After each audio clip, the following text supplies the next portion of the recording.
남편은 중병에 걸렸고 나는 그의 목숨을 구하기 위해 집 세 채를 모두 팔았다.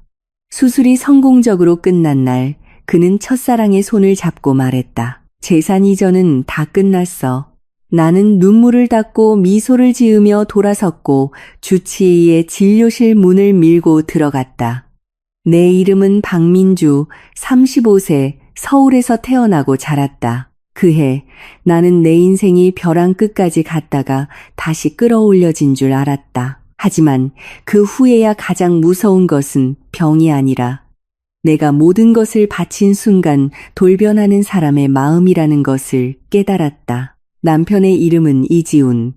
우리는 결혼한 지 7년 되었고 올해 5살이 된 아들 준서가 있다. 이런 일이 닥치기 전까지 누가 봐도 우리 가족은 사람들이 농담처럼 말하는 안정적으로 살기에 딱 적당한 그런 가정이었다. 아주 부유하지도 가난하지도 않았다. 우리 부부는 서울 외곽의 작은 건축 자재 회사를 함께 세웠다. 나는 내근과 외근 장부 관리를 맡았고 지우는 시장 조사, 고객 관리, 현장 감독을 담당했다. 몇 년 동안 우리는 똑같이 고생했고 똑같이 밤늦게 자고 일찍 일어났으며 버는 돈 한 푼을 아껴야 했다. 나는 나와 함께 힘든 시절을 보낸 남자라면 의리와 정의라는 것의 가치를 가장 잘 알 것이라고 믿었다. 그 운명의 밤이 오기 전까지는 그날은 새벽 2시가 거의 다 된 시간이었다. 자고 있는데 욕실에서 쿵 하는 소리가 들렸다. 나는 깜짝 놀라 벌떡 일어나 달려들어갔다. 지훈이 타일 바닥에 쓰러져 한 손으로 가슴을 부여잡고 있었다. 얼굴은 종이처럼 창백했고 땀은 비 오듯 흘렀다. 그는 거친 숨을 몰아쉬었고 입술은 파랗게 질려 있었다. 고통과 공포가 뒤섞인 눈으로 나를 바라보았다. 나는 너무 떨려서 구급차를 부르려다 휴대전화를 떨어뜨릴 정도였다. 그날 밤 집에서 서울 아산 병원까지 어떻게 갔는지 거의 기억나지 않는다. 귓가를 찢는 듯한 구급차 사이렌 소리만 생생할 뿐이다. 가슴이 터질 듯이 뛰는 내 심장 소리와 내 두 손으로 감싸도 온기가 느껴지지 않던 지훈의 차가운 손.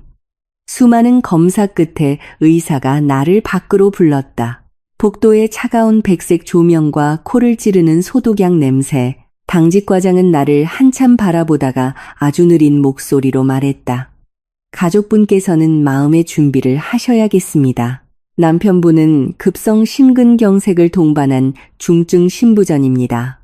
상태가 매우 좋지 않아 즉시 조치하지 않으면 사망 위험이 아주 높습니다. 나는 그 자리에 얼어붙었다. 귀가 웅웅거렸다. 아주 높다는 두 단어만 어렴풋이 들렸을 뿐인데 다리에 힘이 풀렸다. 나는 갈라진 목소리로 물었다. 의사 선생님, 살릴 방법은 없나요? 그는 나를 보며 짧게 대답했다. 있습니다. 하지만 비용이 막대할 겁니다. 수술, 약물 치료, 회복 과정, 그리고 이후의 추적 관찰까지. 적은 금액이 아닐 겁니다. 가족분들께서 빨리 준비하셔야 합니다. 나는 마치 기계처럼 계속 고개를 끄덕였던 것을 기억한다. 그 순간 돈은 더 이상 내게 개념이 아니었다. 머릿속에는 오직 한 가지 생각뿐이었다. 그를 살려야 한다. 시어머니는 수원에서 그 다음 날 아침 바로 고속버스를 타고 올라오셨다. 신우인 지혜 형님도 일찍부터 병원에 와 있었다. 두 사람은 중환자실 밖에서 앉아 있었고 눈가는 모두 붉었다. 시어머니는 내 손을 꼭 잡았다. 그 손이 가늘게 떨리고 있었다. 아가, 지훈이한테 무슨 일이라도 생기면 난 못 살아. 나는 시어머니를 안았다. 나 자신도 거의 쓰러질 지경이었다. 하지만 이상하게도 막다른 길에 몰릴수록 나는 더 침착해졌다. 나는 앉아서 계산을 시작했다. 우리에게는 큰 자산이 3개 있었다. 현재 살고 있는 강남의 아파트, 나중에 준서를 위해 미리 사둔 작은 오피스텔, 그리고 우리 부부의 가장 안전한 저축이라 할 수 있는 마포의 임대용 아파트. 회사에 있는 현금은 얼마 남지 않았다. 대부분의 자금은 자재, 미수금, 진행 중인 계약에 묶여 있었다. 빨리 돈을 마련하려면 유일한 방법은 자산을 파는 것뿐이었다. 나는 선택하는데 오랜 시간이 걸리지 않았다. 그날 오후 나는 아는 부동산 중개인 몇 명에게 계속 전화를 걸었다. 시세보다 싸게 파는 것도 감수했다. 돈만 빨리 회수할 수 있다면. 한지인은 내 말을 듣고는 깜짝 놀라 물었다. 정말 신중하게 생각한 거 맞아? 이렇게 급하게 팔면 손해가 막심할 텐데. 나는 망설임 없이 대답했다. 손해봐도 괜찮아요. 사람부터 살려야죠. 말은 그렇게 단호하게 했지만 전화를 끊고 나서는 화장실에 들어가 문을 잠그고 울어야 했다. 돈이 아까워서가 아니었다. 몇 년 동안 공들여 쌓아 올린 우리의 보금자리, 벽돌 하나, 부엌 한 구석, 옷장 하나, 침대 하나까지 이제 내 손으로 가장 사랑하는 남자의 생명을 살 기회와 맞바꿔야 한다는 그 느낌 때문이었다. 서류에 서명할 때마다 내 손은 떨렸다. 계좌에 입금된 금액을 볼 때마다 가슴이 조여드는 것 같았지만 단 한 번도 망설인 적은 없었다. 친구들은 나를 정이 너무 많은 여자라고 했다. 부정하지 않는다. 지훈에게 나는 진심이었다. 만약 어느 날 우리 둘 중 한 사람만 계속 살아갈 수 있다면 그 사람이 그의 길을 바랄 정도였다. 우리는 아무것도 없던 시절부터 함께 했기 때문이다. 갓 대학을 졸업했을 때 그는 고집세고 철없는 건설 엔지니어였고 나는 박봉의 격리 사원이었다. 우리는 분식집에서 밥을 먹고 월세방에 살고 낡은 중고차를 몰며 몇만 원에도 쩔쩔맸다. 그가 첫 공사에서 실패했을 때 밤을 새워 함께 숫자를 다시 맞춘 사람이 나였다. 내가 준서를 낳았을 때 그는 아이를 안고 병상 옆에 서서 눈시울을 붉히며 약속했다. 나중에 아무리 힘들어도 당신과 준서는 고생시키지 않을게. 나는 그 약속을 7년 내내 믿었다. 그래서 이번에 의사가 그의 목숨을 구하기 위해 전 재산을 쏟아부어야 한다고 했을 때 나는 한 번도 포기할 생각을 하지 않았다. 그 후 며칠 동안 나는 병원, 전화, 매매 계약서, 은행을 정신없이 오갔다. 낮에는 서류 작업을 하고 밤에는 다시 중환자실 밖으로 돌아와 앉았다. 플라스틱 의자에서 쪽잠을 자고 깨어나면 간호사에게 그의 상태가 좀 나아졌는지 묻곤 했다. 나는 거울 속 내 모습조차 알아볼 수 없을 정도로 지쳐 있었다. 눈은 차랗게 들어가고 피부는 푸석해졌으며 입술은 바싹 말랐다. 하지만 의사가 상태가 잠시 안정되었다고 말할 때마다 나는 하루 더 버틸 수 있을 것 같았다. 마침내 삶과 죽음의 경계를 몇 번이나 오간 끝에 수술이 진행되었다. 그날 나는 수술실 문 밖에서 거의 10시간을 꼬박 서 있었다. 시어머니는 너무 지쳐 벽에 기댔고 지혜 형님은 안절부절 못하며 손에 쥔 묵주를 돌렸다. 나만은 꼼짝 않고 굳게 닫힌 문을 뚫어지게 바라보았다. 손바닥은 얼음장처럼 차가웠다. 의사가 마스크를 벗고 나와 수술은 성공적이었습니다. 라고 말했을 때 나는 그 자리에 주저앉았다. 소리내어 울지는 않았지만 눈물이 뜨겁게 흘러내렸다. 그때 나는 정말로 운명을 이겼다고 생각했다. 남편을 구하기 위해 거의 모든 것을 팔았다. 그가 살아났으니 우리 가족은 다시 시작할 수 있을 것이라고 나는 전혀 몰랐다. 바로 그 순간부터 진짜 비극이 시작되고 있었다는 것을. 수술 후 사흘째 지우는 중환자실에서 특별치료 병동으로 옮겨졌다. 의사는 이제 시작일 뿐이며 앞으로 약물치료, 회복, 재진이라는 긴 여정이 남아있다고 신신당부했다. 하지만 내게는 그가 눈을 뜨고 말을 할 수 있다는 것만으로도 모든 고생이 가치 있었다. 그날 아침 의사가 지훈이 깨어났다고 알려주자 나는 거의 병원 복도를 뛰어갔다. 심장이 너무 세게 뛰어 그 박동이 들릴 정도였다. 문을 밀고 들어서자 침대에 누워있는 그가 보였다. 깡마르고 피부는 창백하며 입술은 갈라졌지만 눈은 뜨고 있었다. 나는 몇 초간 멈춰섰다가 눈물을 쏟았다. 나는 아주 조심스럽게 다가갔다. 조금만 세게 닿아도 방금 죽음의 문턱에서 돌아온 그가 사라져 버릴 것만 같았다. 지훈 씨. 그는 나를 바라보았다. 눈빛은 깊고 피곤했으며 하고 싶은 말은 많지만 힘이 없는 듯했다. 나는 그의 손가락 끝을 잡았다. 목소리가 떨렸다. 깨어났군요. 나 정말 죽는 줄 알았어요. 그는 입술을 달싹였다. 몇 초가 지나서야 말이 되어 나왔다. 당신 고생 많았어. 단 네 마디였지만 내 안에 모든 서러움이 터져 나왔다. 나는 고개를 숙인 채 웃으며 울었다.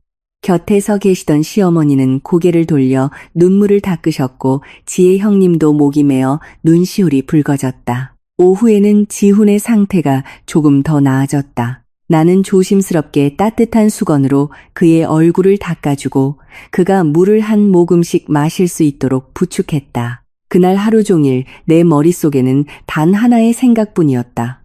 마침내 우리 가족이 가장 큰 고비를 넘겼구나. 병실 문이 조용히 열릴 때까지 나는 간호사일 거라 생각하고 바로 돌아보지 않았다. 은은한 향수 냄새가 공기 중에 퍼지고 나서야 나는 손을 멈췄다. 반사적으로 고개를 돌려보니 한 여자가 문가에 서 있었다.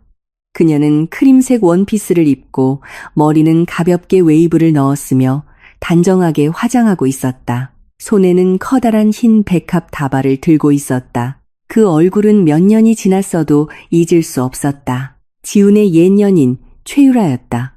그들이 아직 아무것도 없던 시절 더 부유한 남자를 찾아 그를 떠났던 여자. 나는 그 자리에 얼어붙었지만 유라는 반대로 아주 자연스러웠다. 그녀는 마치 이곳에 나타날 자격이 있다는 듯이 안으로 들어왔다.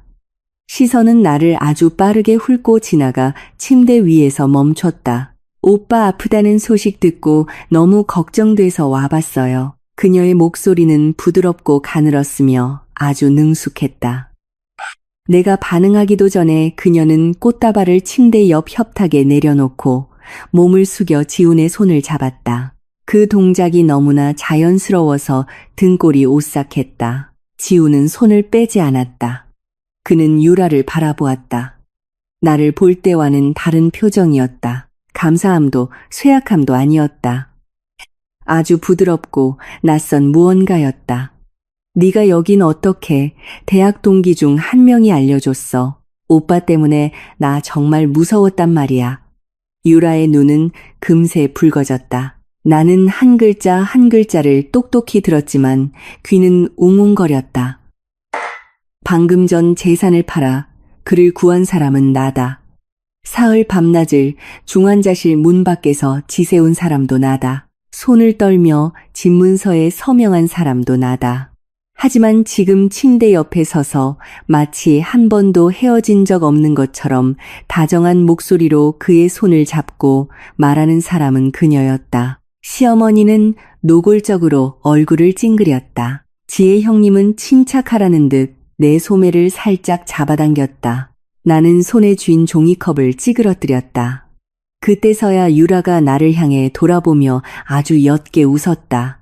민주 씨, 정말 고생 많으셨어요. 그동안 혼자서 모든 걸 다 처리하셨다고 들었어요. 정말 민주 씨가 아니었으면 지훈 오빠는 어떻게 됐을지 몰라요. 겉으로는 친절하게 들리는 말이었지만 내 귀에는 바늘처럼 박혔다. 나는 마른 목소리로 대답했다. 제 남편이니까요. 제가 하는 모든 건 당연한 일이에요. 유라는 미소를 잃지 않았다. 네, 알아요. 제 말은 정말 대단하시다는 뜻이었어요. 병실 안의 공기는 순식간에 숨막히게 변했다. 지훈은 피곤한 듯 혹은 회피하려는 듯 눈을 감았다.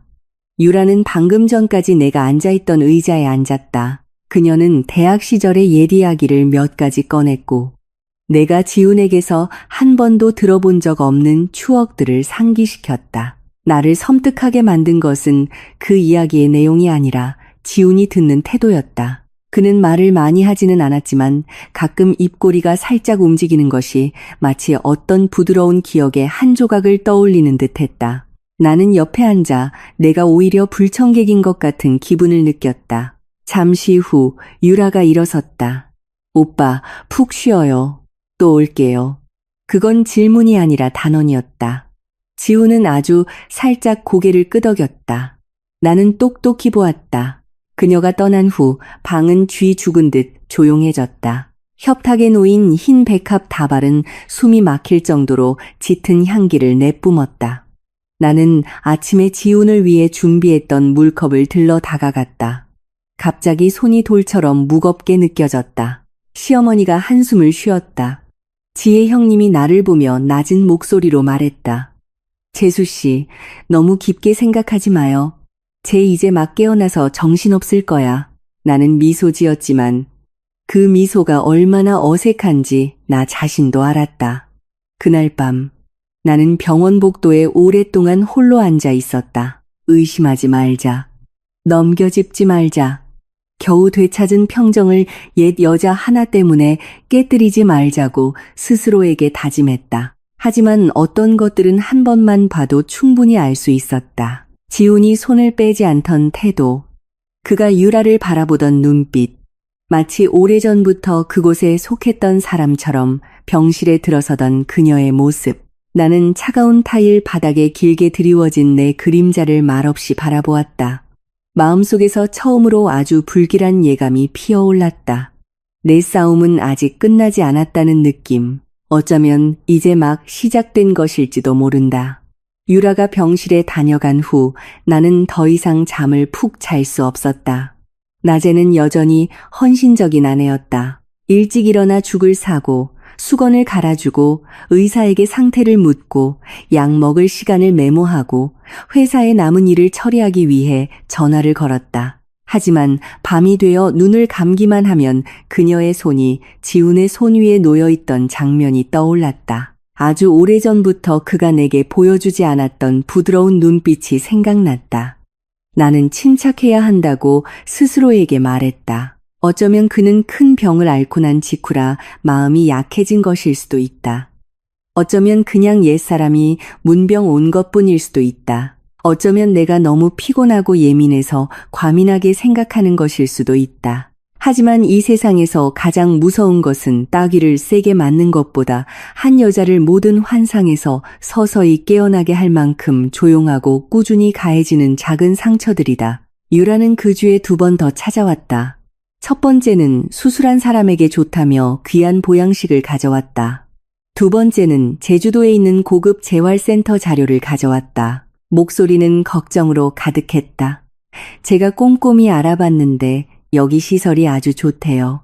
의사도 밀착 관리해주고 주변 환경도 조용하고요. 지훈 오빠가 저기서 한동안 요양하면 딱 좋을 것 같아요. 나는 옆에 서서 그 말을 들었다. 사과를 깎던 손이 멈췄다. 내가 뭐라고 말하기도 전에 지훈이 나지막이 대답했다. 한번 볼게. 단 2마디였지만 심장이 바늘에 찔린 듯 아팠다.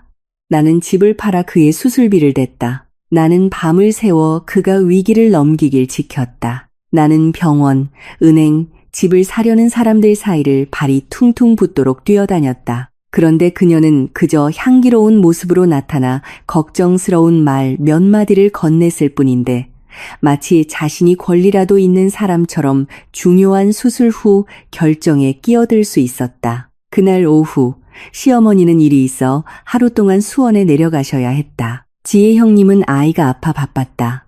병실에는 나와 지훈 단둘만 남았다. 나는 침대 옆 의자에 앉아 의사의 당부를 작은 수첩에 적고 있었다. 그때 그의 휴대전화가 울렸다. 지훈은 자고 있었다. 협탁 위에서 화면이 밝아졌다. 발신자 이름은 단 한 글자 Y였다. 심장이 탔는 것 같았다. 나는 휴대전화에 손대지 않았다. 화면이 꺼질 때까지 그 이름을 뚫어지게 바라보기만 했다. 몇 초 후 다시 화면이 밝아졌다. 이번에는 전화가 아니라 문자였다. 나는 열어보지 않았다. 하지만 단 한 글자로만 저장된 사람이 있다는 것만으로도 그 사람이 그의 마음속에서 차지하는 위치가 결코 평범하지 않다는 것을 이해하기에 충분했다. 지훈은 바로 그 후에 깨어났다. 그가 가장 먼저 한 일은 휴대전화를 집어드는 것이었다. 그의 손가락이 화면을 아주 빠르게 스쳤다. 아주 빨랐지만 그의 입꼬리가 살짝 움직이는 것을 내가 보지 못할 만큼 빠르지는 않았다. 나는 아무것도 못 본 척했다. 그날 밤 그의 베개를 고쳐주면서 나는 아주 나지막이 말했다. 오늘 유라 씨가 또 왔었어요. 지우는 몇 초간 침묵하다 대답했다. 응, 두 사람 아직도 연락해요? 질문이 입 밖으로 나오자마자 목이 메는 것을 느꼈다. 지후는 나를 보지 않았다. 그는 창밖을 보며 무미건조하게 말했다. 가끔 그냥 옛 친구잖아. 옛 친구. 아주 가벼운 한마디. 마치 내 안의 모든 불안이 그저 내가 과민 반응하는 것뿐이라는 듯이. 나는 씁쓸하게 웃었지만 평소와 같은 목소리를 유지하려 애썼다. 옛 친구가 병원에 그렇게 자주 와요? 이번에야 지훈이 나를 돌아보았다. 그의 눈빛에는 약간의 피곤함이 있었지만 그 속에는 아주 분명한 짜증이 섞여 있었다. 쓸데없는 생각 좀 그만할 수 없어? 나 이제 막 깨어났어. 정말 싸우고 싶지 않아. 나는 할 말을 잃었다. 싸우자는 사람이 나라고? 성가시게 하는 사람이 나라고? 흰 백합 다발과 묘한 눈빛으로 내 결혼 생활에 끼어든 여자는 그녀인데, 하지만 일을 크게 만들지 말라고 주의를 듣는 사람은 나였다.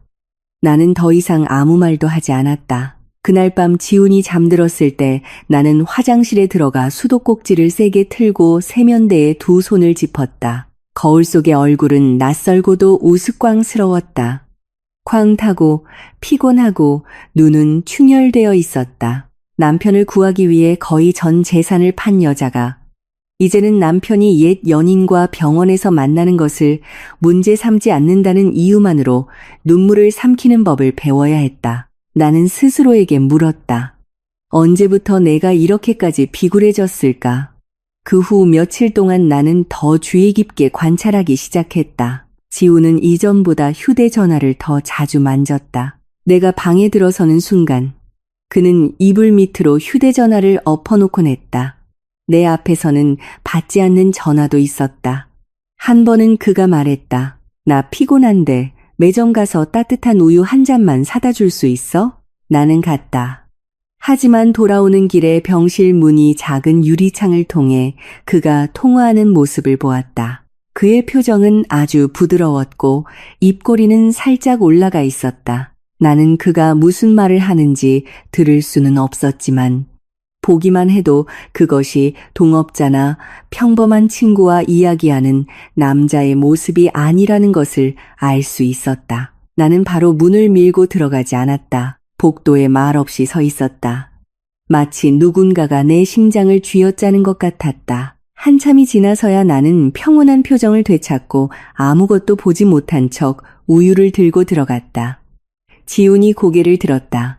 벌써 사왔어? 나는 탁자에 우유를 내려놓았다. 응. 그는 내가 무언가 들었는지 살피려는 듯 잠시 나를 바라보았다. 하지만 나는 그저 고개를 숙여 우유 뚜껑을 열었다. 목소리는 아무렇지 않게 가벼웠다. 따뜻할 때에 마셔. 바로 그 순간 나는 더 이상 스스로를 속일 수 없다는 것을 알았다. 여자는 고생을 견딜 수 있고 손해를 감수할 수 있으며 남편과 자식, 가정을 위해 인내할 수 있다. 하지만 남편의 마음에 다른 여자를 위한 공간이 생겼을 때 아내의 본능은 결코 틀리지 않는다. 그리고 나를 더 오싹하게 만든 것은 그 공간이 방금 생긴 것이 아니라 이미 오래전부터 존재했다는 것을 어렴풋이 깨달았다는 점이다. 단지 오늘에서야 내가 그것을 똑똑히 볼 만큼 충분히 아팠을 뿐이다. 지우는 거의 3주 만에 퇴원했다.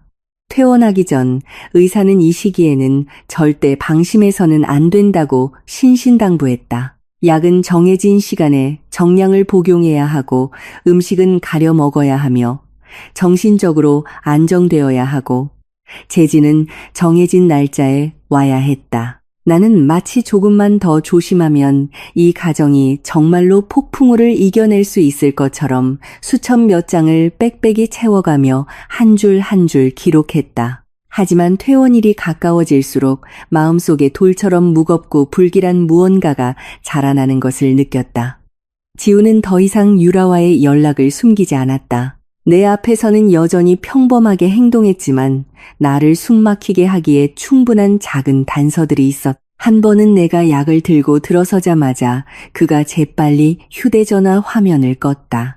한 번은 한밤중에 계속해서 문자 알림이 울리는 소리를 들었다. 그는 그저 나를 등지고 몸을 돌려 아주 빠르게 답장을 보냈다. 한 번은 그가 내게 말했다. 목소리가 너무 부드러워서 내 마음이 시릴 정도였다. 당신 그냥 집에 가서 하룻밤 푹 쉬어. 여기서 계속 있으면 피곤하기만 하잖아. 옛날에 남편이 걱정해주는 말을 들었다면 마음이 따뜻해졌을 것이다. 하지만 지금은 그저 춥게만 느껴졌다. 나는 돌아가지 않았다. 익숙해졌다고 거짓말했다. 사실은 내가 잠시 등을 돌리는 순간 다른 사람이 내 자리에 앉을까봐 두려웠다. 집에 돌아오자 지우는 조용히 쉬고 싶다는 이유로 서재에서 따로 자겠다고 제안했다. 전화나 컴퓨터로 회사 일을 처리하기도 편하다는 아주 그럴듯한 이유였다.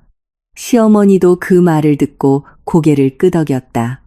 그래, 조용히 쉬게 해줘. 심장이 이제 막 안정됐는데 잠자리가 중요하지. 나는 반대하지 않았다.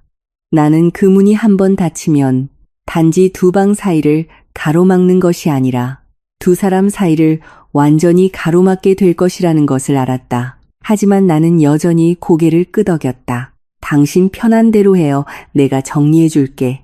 나는 직접 서재에 침대 시트를 깔고 약과 물, 약통, 혈압계를 놓을 작은 탁자를 추가로 마련했다.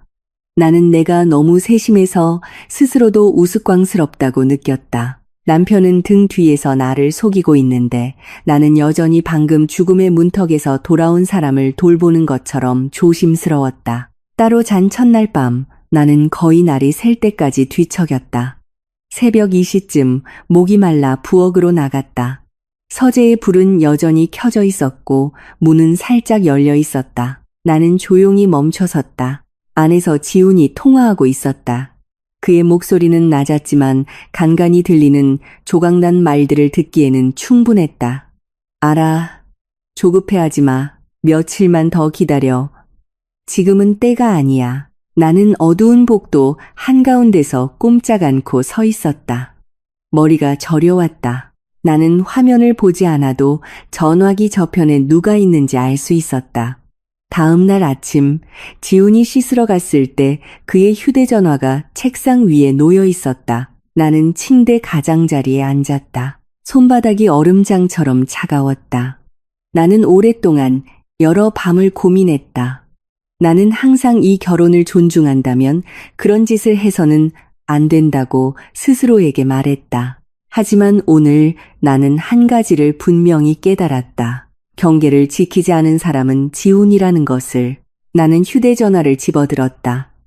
비밀번호는 준서의 생일이었다. 첫 시도에 바로 열렸다. 심장이 너무 세게 뛰어 눈앞이 아찔했다. 유라와의 문자 메시지는 그리 길지 않았지만 사람을 망연자실하게 만들기에는 충분했다. 대부분은 병세에 대한 안부 인사였다. 하지만 바로 그 평온함이 나를 두렵게 했다. 조금의 어색함도, 거리감도, 헤어졌다가 우연히 다시 연락하게 된 두 사람이라는 느낌도 없었다. 모든 것이 무서울 정도로 자연스러웠다. 아래로 스크롤하자 한 달여 전 바로 회사가 가장 어려웠던 시점에 은행 이체 내역이 있었다. 금액은 5천만 원. 수신인은 최유라. 내 손이 떨렸다. 5천만 원. 그때는 내가 새 공사를 위한 자재를 들여올 돈을 구하느라 정신없이 뛰어다닐 때였다. 그때는 우리 부부가 함께 힘든 시기를 이겨내고 있다고 생각할 때였다. 나는 계속해서 저장된 폴더를 열었다. 메모 앱에 이름 없는 초안 파일이 하나 있었다. 나는 그것을 클릭했다. 이혼 합의서 초안이었다. 나는 3번을 읽고 나서야 그 내용을 완전히 이해할 수 있었다. 재산 분할은 거의 절대적으로 내게 불리하게 되어 있었다. 양육권은 지속적인 경제적 압박으로 인해 내 정신 상태가 불안정하다는 이유로 지훈에게 유리하게 기울어져 있었다. 집 문제에 대해서는 어떤 집들이 이미 팔렸는지 명시되어 있었다. 남은 것들은 모두 중병에 걸린 남편의 장기 치료를 위해 우선적으로 사용되어야 한다고 적혀 있었다. 나는 그 자리에 얼어붙었다. 더 이상 의심이 아니었다. 예감도 아니었다. 모든 것이 검은 글씨로 명확하게 쓰여 있었다. 지우는 나를 배신했을 뿐만 아니라 나를 그의 인생에서 깨끗하게 준비된 계획과 명확한 단계에 따라 내쫓을 길을 계산하고 있었다. 욕실에서 물소리가 텄는 것이 들렸다. 나는 깜짝 놀라 즉시 모든 화면을 캡처하여 오래전에 만들어둔 보조 이메일로 보낸 다음 기록과 열었던 앱을 삭제하고 휴대전화를 원래 자리에 두었다. 지훈이 나왔을 때 나는 아무 일도 없었다는 듯이 약 상자를 정리하고 있었다. 그는 나를 보고 잠시 멈칫했다. 일찍 일어났네. 나는 고개를 들어 미소 지었다. 당신 약 다시 확인하려고. 시간 헷갈릴까봐. 지우는 의심 없이 고개를 끄덕였다. 그리고 나는 그와 결혼한 이래 처음으로 심장이 죽어가면서도 얼굴은 그렇게 평온할 수 있다는 느낌이 무엇인지 이해했다. 그날 밤 지훈이 잠든 후 나는 화장실에 홀로 앉아 방금 찍은 사진들이 담긴 휴대전화 화면을 바라보았다. 눈물은 더 이상 흐르지 않았다. 고통이 한계를 넘어서면 더 이상 소리가 되지 않는다. 그것은 그저 아주 깊고 어두운 냉기로 변할 뿐이다. 나는 이 순간부터 내가 더 이상 결혼을 구하려는 아내가 아니라는 것을 알았다. 나는 먼저 나 자신과 아들을 구해야 했다. 그리고 그렇게 하기 위해서는 침묵해야 했다. 충분한 증거를 100대까지 누구도 더 이상 부인할 수 없을 때까지 침묵해야 했다. 다음 날 아침, 나는 평소보다 더 일찍 일어났다. 여전히 죽을 끓이고 따뜻한 물을 데우고 정해진 시간에 약을 나누고 준서를 깨워 양치시키고 아침을 먹였다. 아무 일도 없었던 것처럼 머리를 묶으며 거울을 보니 내 얼굴이 이상할 정도로 평온했다. 단지 눈빛만 달랐다. 더 이상 부드럽지도 며칠 전처럼 무너지지도 않았다. 그것은 마치 검은 호수 같았다. 들여다보는 것만으로도 차가움이 느껴질 정도로 고요했다. 지훈이 서재에서 나왔다. 몸은 여전히 약해 보였지만 안색은 훨씬 나아져 있었다. 그는 식탁에 앉아 내가 방금 퍼온 뜨거운 죽을 보며 말했다. 이렇게 많이 차리지 마. 간단하게 먹으면 돼. 나는 그를 위해 의자를 빼주었다. 목소리는 예전처럼 부드러웠다. 의사 선생님이 영양 충분히 섭취하라고 하셨어요. 당신이 먹을 수 있는 걸로 만들었어요. 지훈은 고개를 끄덕였지만 나를 똑바로 쳐다보지는 않았다. 나는 죄 지은 사람들이 보통 두 가지 유형이라는 것을 이해했다. 하나는 보상하려 애쓰는 유형이고 다른 하나는 배신당한 사람의 눈을 점점 더 피하는 유형이다. 지우는 두 번째 유형에 속했다. 준서는 옆에서 밥을 먹으며 유치원 이야기를 제잘거렸다. 아이는 마음 아플 정도로 천진난만했다. 단지 서재문 하나를 사이에 두고 부모의 결혼이 속부터 썩어 들어가고 있다는 것을 알 리가 없었다. 아이를 유치원에 데려다 주고 나서 나는 바로 집으로 돌아오지 않고 호수 근처의 작은 카페에 들러 혼자 앉았다. 어젯밤에 찍은 사진들, 이혼 합의서 초안, 5천만 원 이체 내역, 차갑고도 다정한 문자 메시지들을 다시 열어보았다. 손바닥이 더 이상 떨리지 않을 때까지 오랫동안 바라보았다. 그리고 한 사람에게 전화를 걸었다. 김수진, 내 대학 동기이자 지금은 서울에서 이혼 및 재산 분쟁 전문 변호사로 일하고 있다. 전화가 연결되자마자 내 목소리를 듣고 수진이 멈칫했다. 민주야, 무슨 일이야? 나는 2초간 침묵하다가 말했다. 너를 만나야겠어. 급해. 그리고 이 일은 절대로 아무도 알아서는 안 돼. 1시간 후 나는 그녀의 개인 사무실에서 수진 앞에 앉아 있었다. 나는 간결하고 요점만 울거나 하소연하지 않고 이야기했다. 지훈의 병, 집을 판 이야기, 유라의 등장, 휴대전화, 계좌이체, 이혼 합의서, 초안에 대해 말했다. 수지는 듣고 나서 얼굴이 굳어졌다. 그녀는 몇 초간 가만히 있다가 물었다. 증거는 가지고 있어? 응. 전부 캡처해뒀어. 그것만으로는 아직 충분히 강력하지 않지만 네가 지금 어디에 서 있는지 알기에는 충분해. 나는 고개를 끄덕였다. 수지는 의자에 등을 기대고 나를 똑바로 바라보았다. 내 말 잘 들어. 지금부터 넌 절대로 티를 내면 안 돼. 다그치거나 따지거나 소란을 피워서도 안 돼. 네가 침착할수록 그는 더 방심할 거야. 나는 씁쓸하게 웃었다. 아마 할 수 있을 거야. 수진이 한숨을 쉬었다. 첫째, 모든 증거를 최소한 2군데 이상에 백업해둬. 둘째, 공동명의의 모든 재산, 부채, 회사 자금 흐름, 등기 서류, 대출 계약서를 다시 검토해. 셋째, 지훈 씨 약을 조심해. 방금 목숨을 구해주자마자 이혼할 길을 계산하는 사람은 보통 사람이 아니야. 나는 고개를 들어 그녀를 바라보았다. 내 말은 대비해서 나쁠 건 없다는 거야. 아내를 빈털터리로 내쫓을 생각까지 한 사람이라면 거기서 멈출 거라고 믿지 마. 그 말에 등골이 오싹했다. 나는 훨씬 더 정신이 맑아진 상태로 집에 돌아왔다. 상황이 가벼워져서가 아니라 이 상황에서 살아남으려면 더 이상 마음이 약해져서는 안 된다는 것을 처음으로 이해했기 때문이다. 오후에 지우는 서재에서 꽤 오랫동안 통화했다. 내가 물컵을 들고 들어가자 그는 즉시 통화를 끊었다. 나는 여전히 컵을 내려놓으며 무미건조한 목소리로 말했다. 약 제 시간에 챙겨 드세요. 지훈이 나를 바라보았다. 당신 요즘 좀 이상해. 나는 돌아섰다. 어떡해요? 너무 침착해. 나는 미소 지었다. 아마 피곤해서 그런가 봐요. 지훈은 침묵했다. 나도 침묵했다.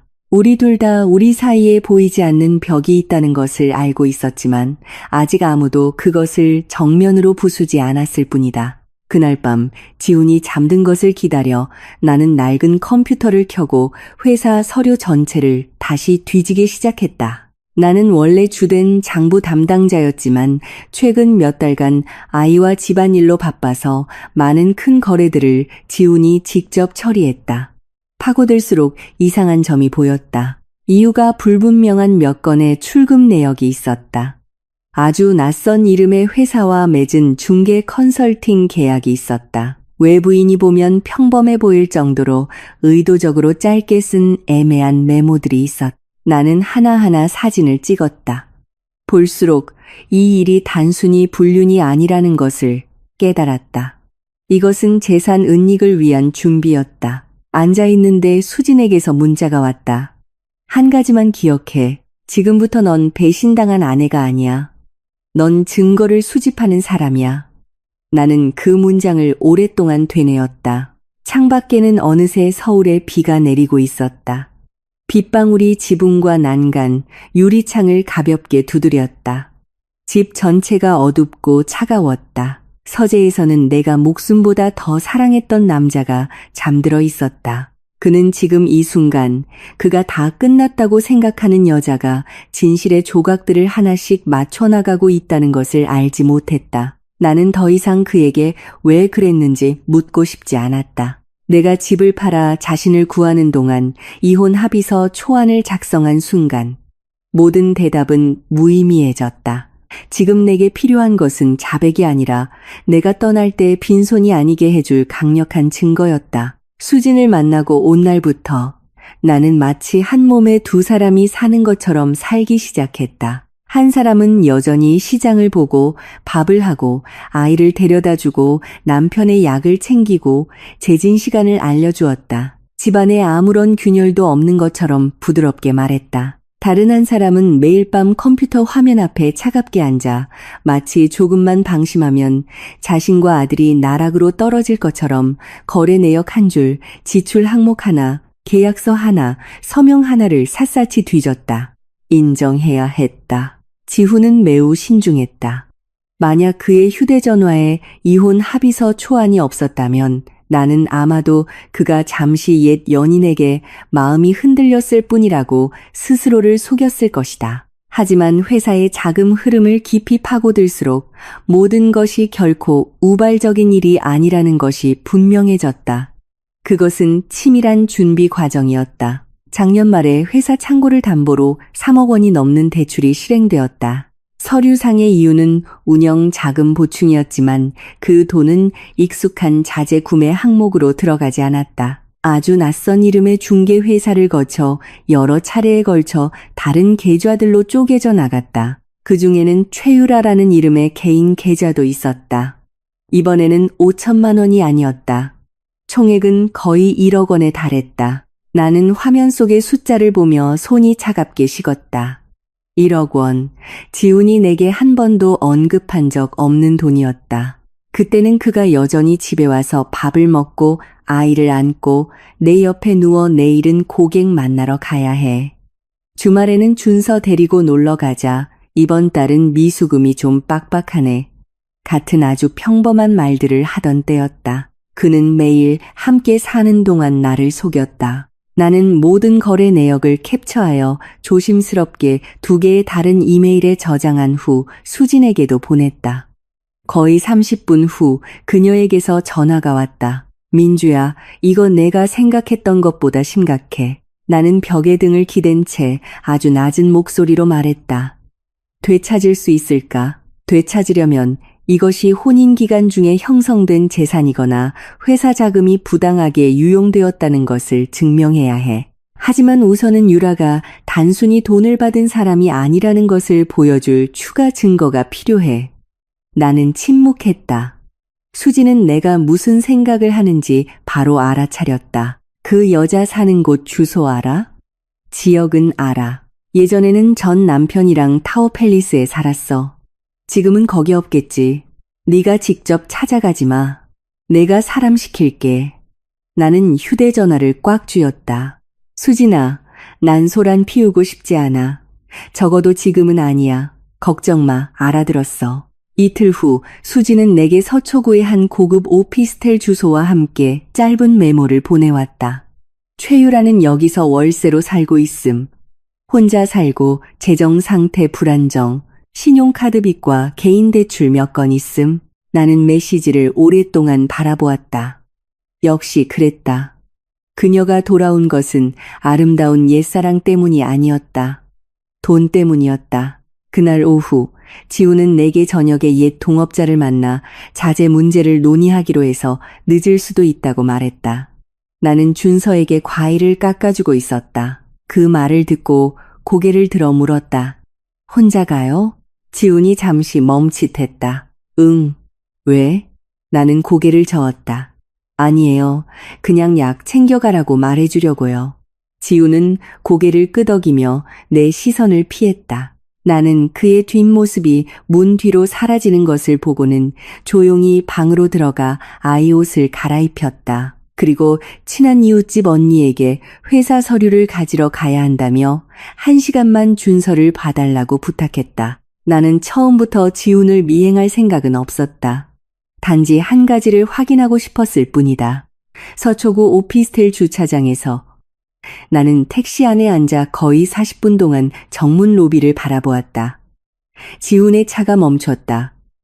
그는 아주 천천히 내렸다. 몸은 아직 완전히 회복되지 않았지만 표정은 집에서와는 완전히 달랐다. 피곤하지도 짜증내지도 거리감을 두지도 않았다. 그는 심지어 고개를 들어 옷깃을 고쳐 매기까지 했다. 몇 분 후 유라가 로비에서 나왔다. 그녀는 옅은 갈색 원피스를 입고 머리는 낮게 묶었으며 입술은 붉었다. 멀리서도 정성껏 꾸민 모습이 역력했다. 그녀는 지훈을 향해 빠르게 걸어와 아주 자연스럽게 그의 팔짱을 꼈다. 지훈은 뿌리치지 않았다. 오히려 고개를 숙여 무언가 말했고 그녀는 웃었다.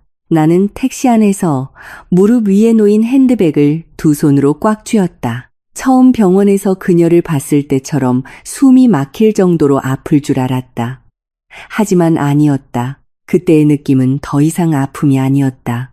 그것은 마치 너무 많이 찔려 피부가 무감각해진 상처처럼 차갑고 무뎌졌다. 나는 차에서 내리지 않았다. 달려가서 머리채를 잡지도 않았다. 나는 그저 휴대전화를 꺼내 얼굴이 완전히 선명하지는 않지만 사람의 형체와 차, 장소, 그리고 마치 자기 자리인 양 내 남편의 팔짱을 낀 그녀의 모습을 충분히 알아볼 수 있을 만큼 먼 거리에서 연달아 몇 장의 사진을 찍었다. 택시가 방향을 돌릴 때 나는 내 손이 몹시 떨리고 있다는 것을 깨달았다. 그날 밤 지우는 아주 늦게 돌아왔다. 그의 몸에서는 옅은 술 냄새와 섞인 여자의 향수 냄새가 났다. 나는 거실에서 준서와 함께 한글 공부를 하는 척 앉아 있었다. 아이는 아빠가 온 것을 보고는 달려나갔다. 아빠, 나 뭐 사왔어요? 지훈은 몸을 숙여 아이의 머리를 쓰다듬었다. 내일 아빠가 사줄게. 오늘은 바빴어. 준서는 잠시 투덜거리다가 다시 내게로 달려왔다.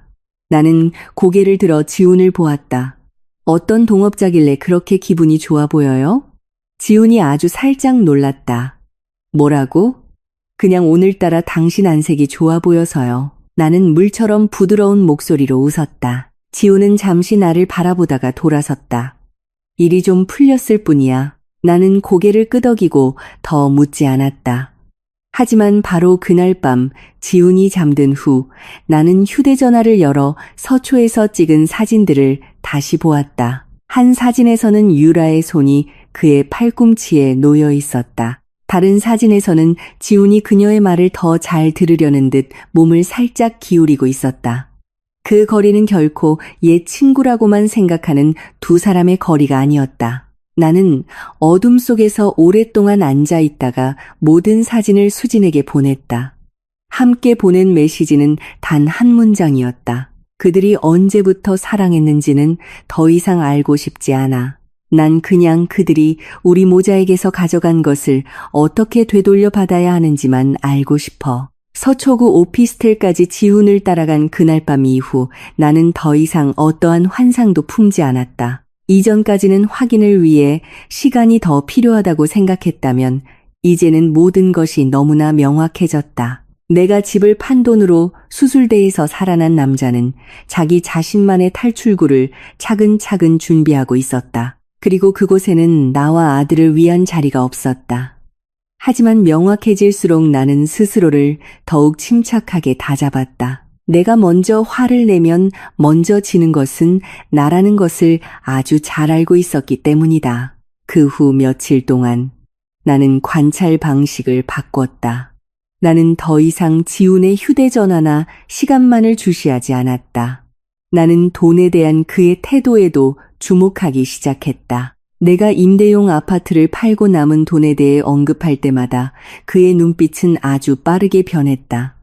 마치 칼날이 번쩍였다가 즉시 감춰지는 것 같았다. 어느 날 저녁 식사 중에 지훈이 아주 자연스럽게 물었다. 마포 아파트 구매자 쪽에서 잔금 치렀어? 나는 준서에게 생선을 발라주며 무심한 척했다. 아니요, 가격을 더 깎으려고 해요. 지훈은 몇 초간 침묵하다가 말했다. 적당한 가격이면 그냥 팔아. 지금 나 장기 치료받아야 하는데 그냥 둬서 뭐해. 나는 고개를 들어 그를 보았다. 그 아파트는 내가 마지막으로 지키려 했던 것이었다. 만약 팔아버리면 나와 아들은 거의 아무런 퇴로도 남지 않게 된다. 나는 속으로 씁쓸하게 웃었지만 겉으로는 여전히 아주 부드럽게 말했다.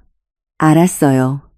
제가 알아볼게요. 지우는 더 이상 말하지 않았지만 그날부터 그는 돈 이야기를 더 자주 했다. 이전 서류가 어디까지 진행되었는지 묻기도 하고 남은 돈은 약값과 회복에 우선적으로 써야 한다고 상기시키기도 했다. 때로는 건강이 좋아지면 회사 일과 집 문제를 다시 생각해보겠다고 애둘러 말하기도 했다.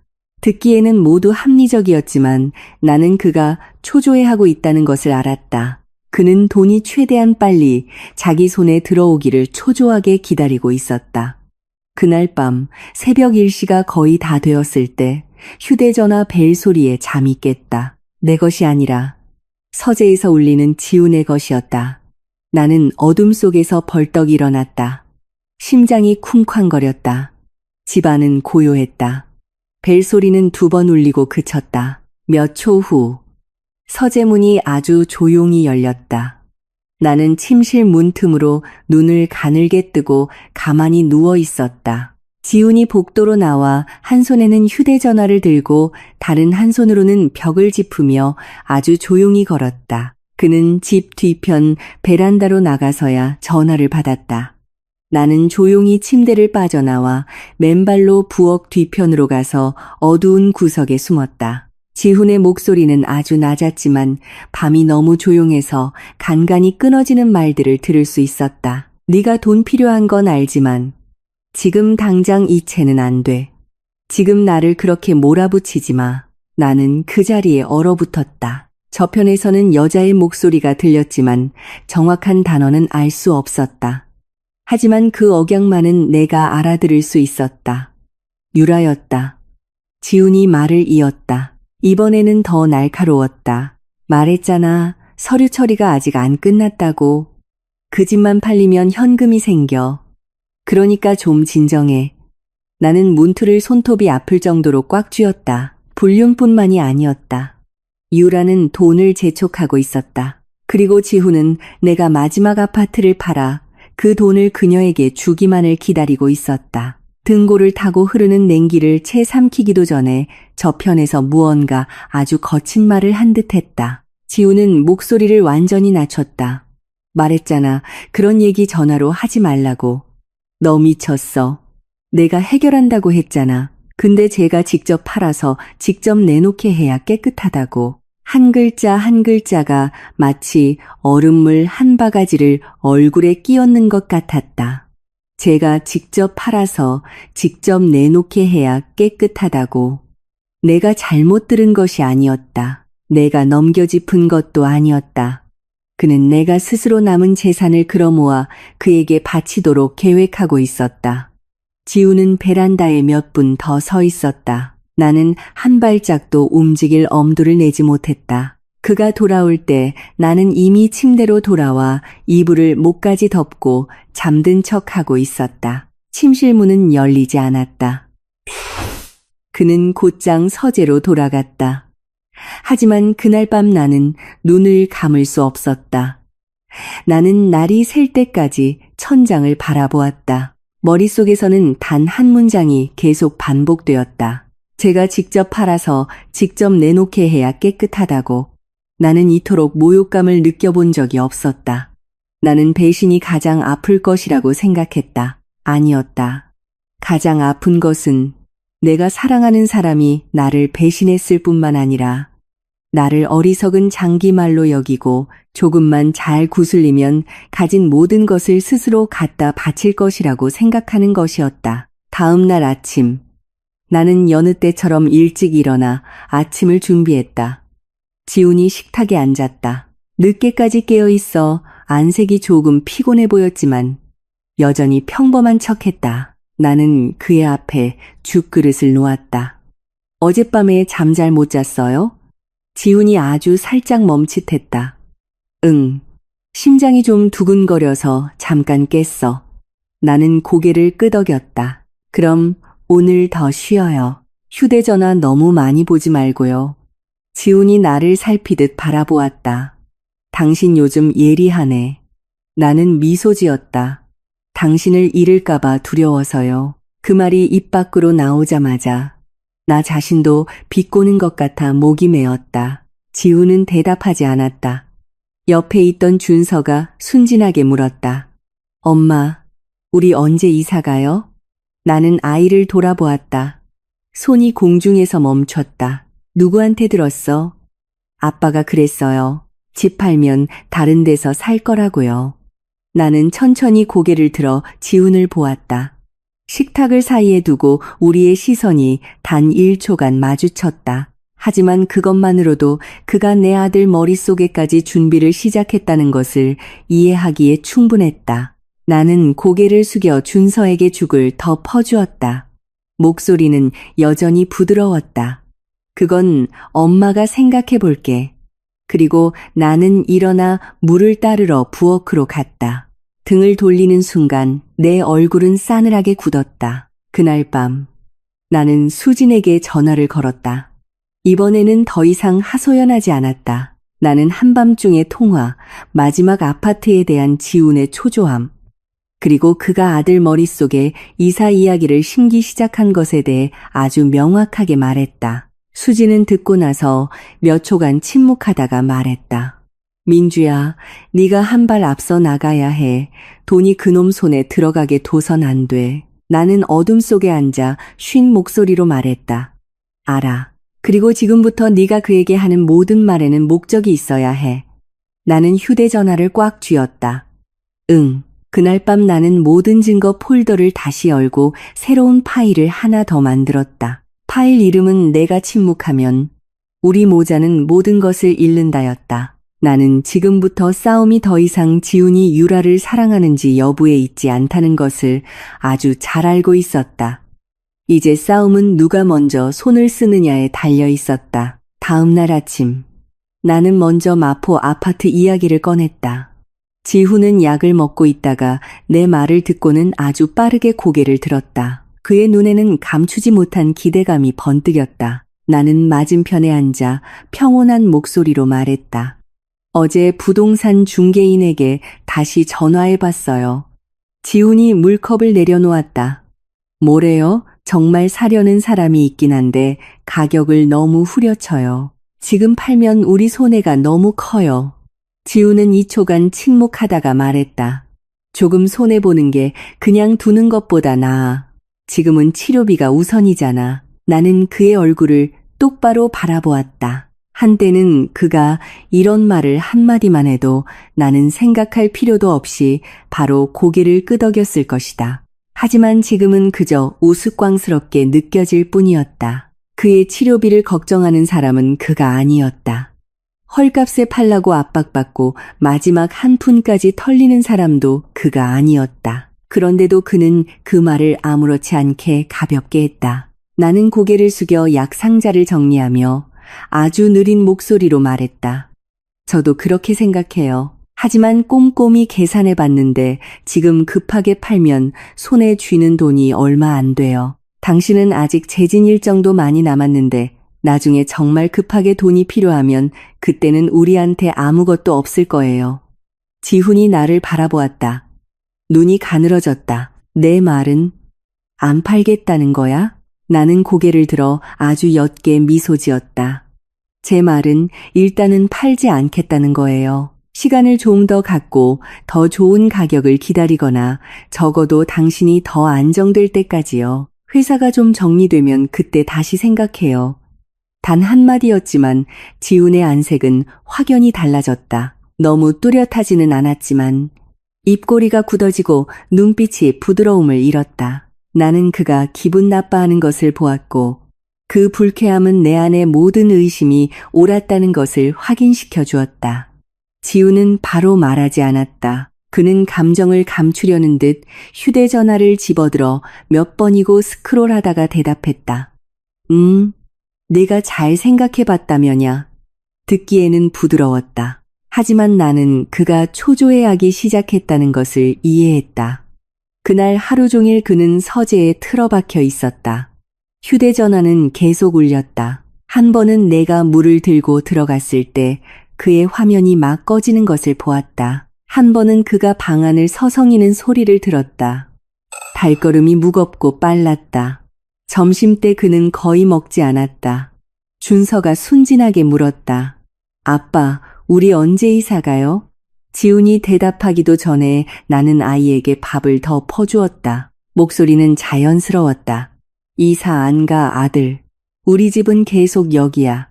준서는 고개를 끄덕이며 계속 밥을 먹었다. 그리고 지훈은 마치 내 머릿속에 뭐가 들었는지 읽으려는 듯 한참 동안 나를 바라보았다.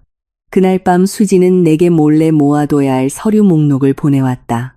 등기부 등본, 주택매매 계약서, 은행 거래 내역, 대출 서류, 사업자 등록증, 내부 회계 프로그램, 준서의 출생 증명서, 지훈의 최근 진료 기록. 메시지 끝에 그녀는 단 한 문장을 강조했다. 빈손으로 떠나고 싶지 않다면 서류 하나하나 다 미리 준비해야 해.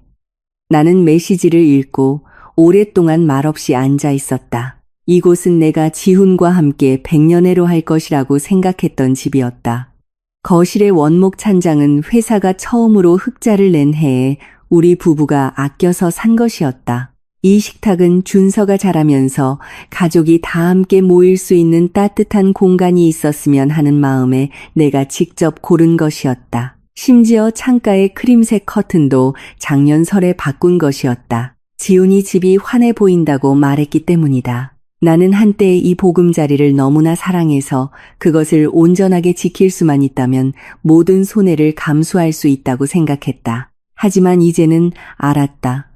한 집을 한 사람은 지키려 애쓰고 다른 한 사람은 안에서 몰래 불을 지른다면 머지않아 잿더미가 될 뿐이라는 것을. 밤 11시가 거의 다 되었을 때 지훈이 서재에서 나와 곧장 베란다로 갔다.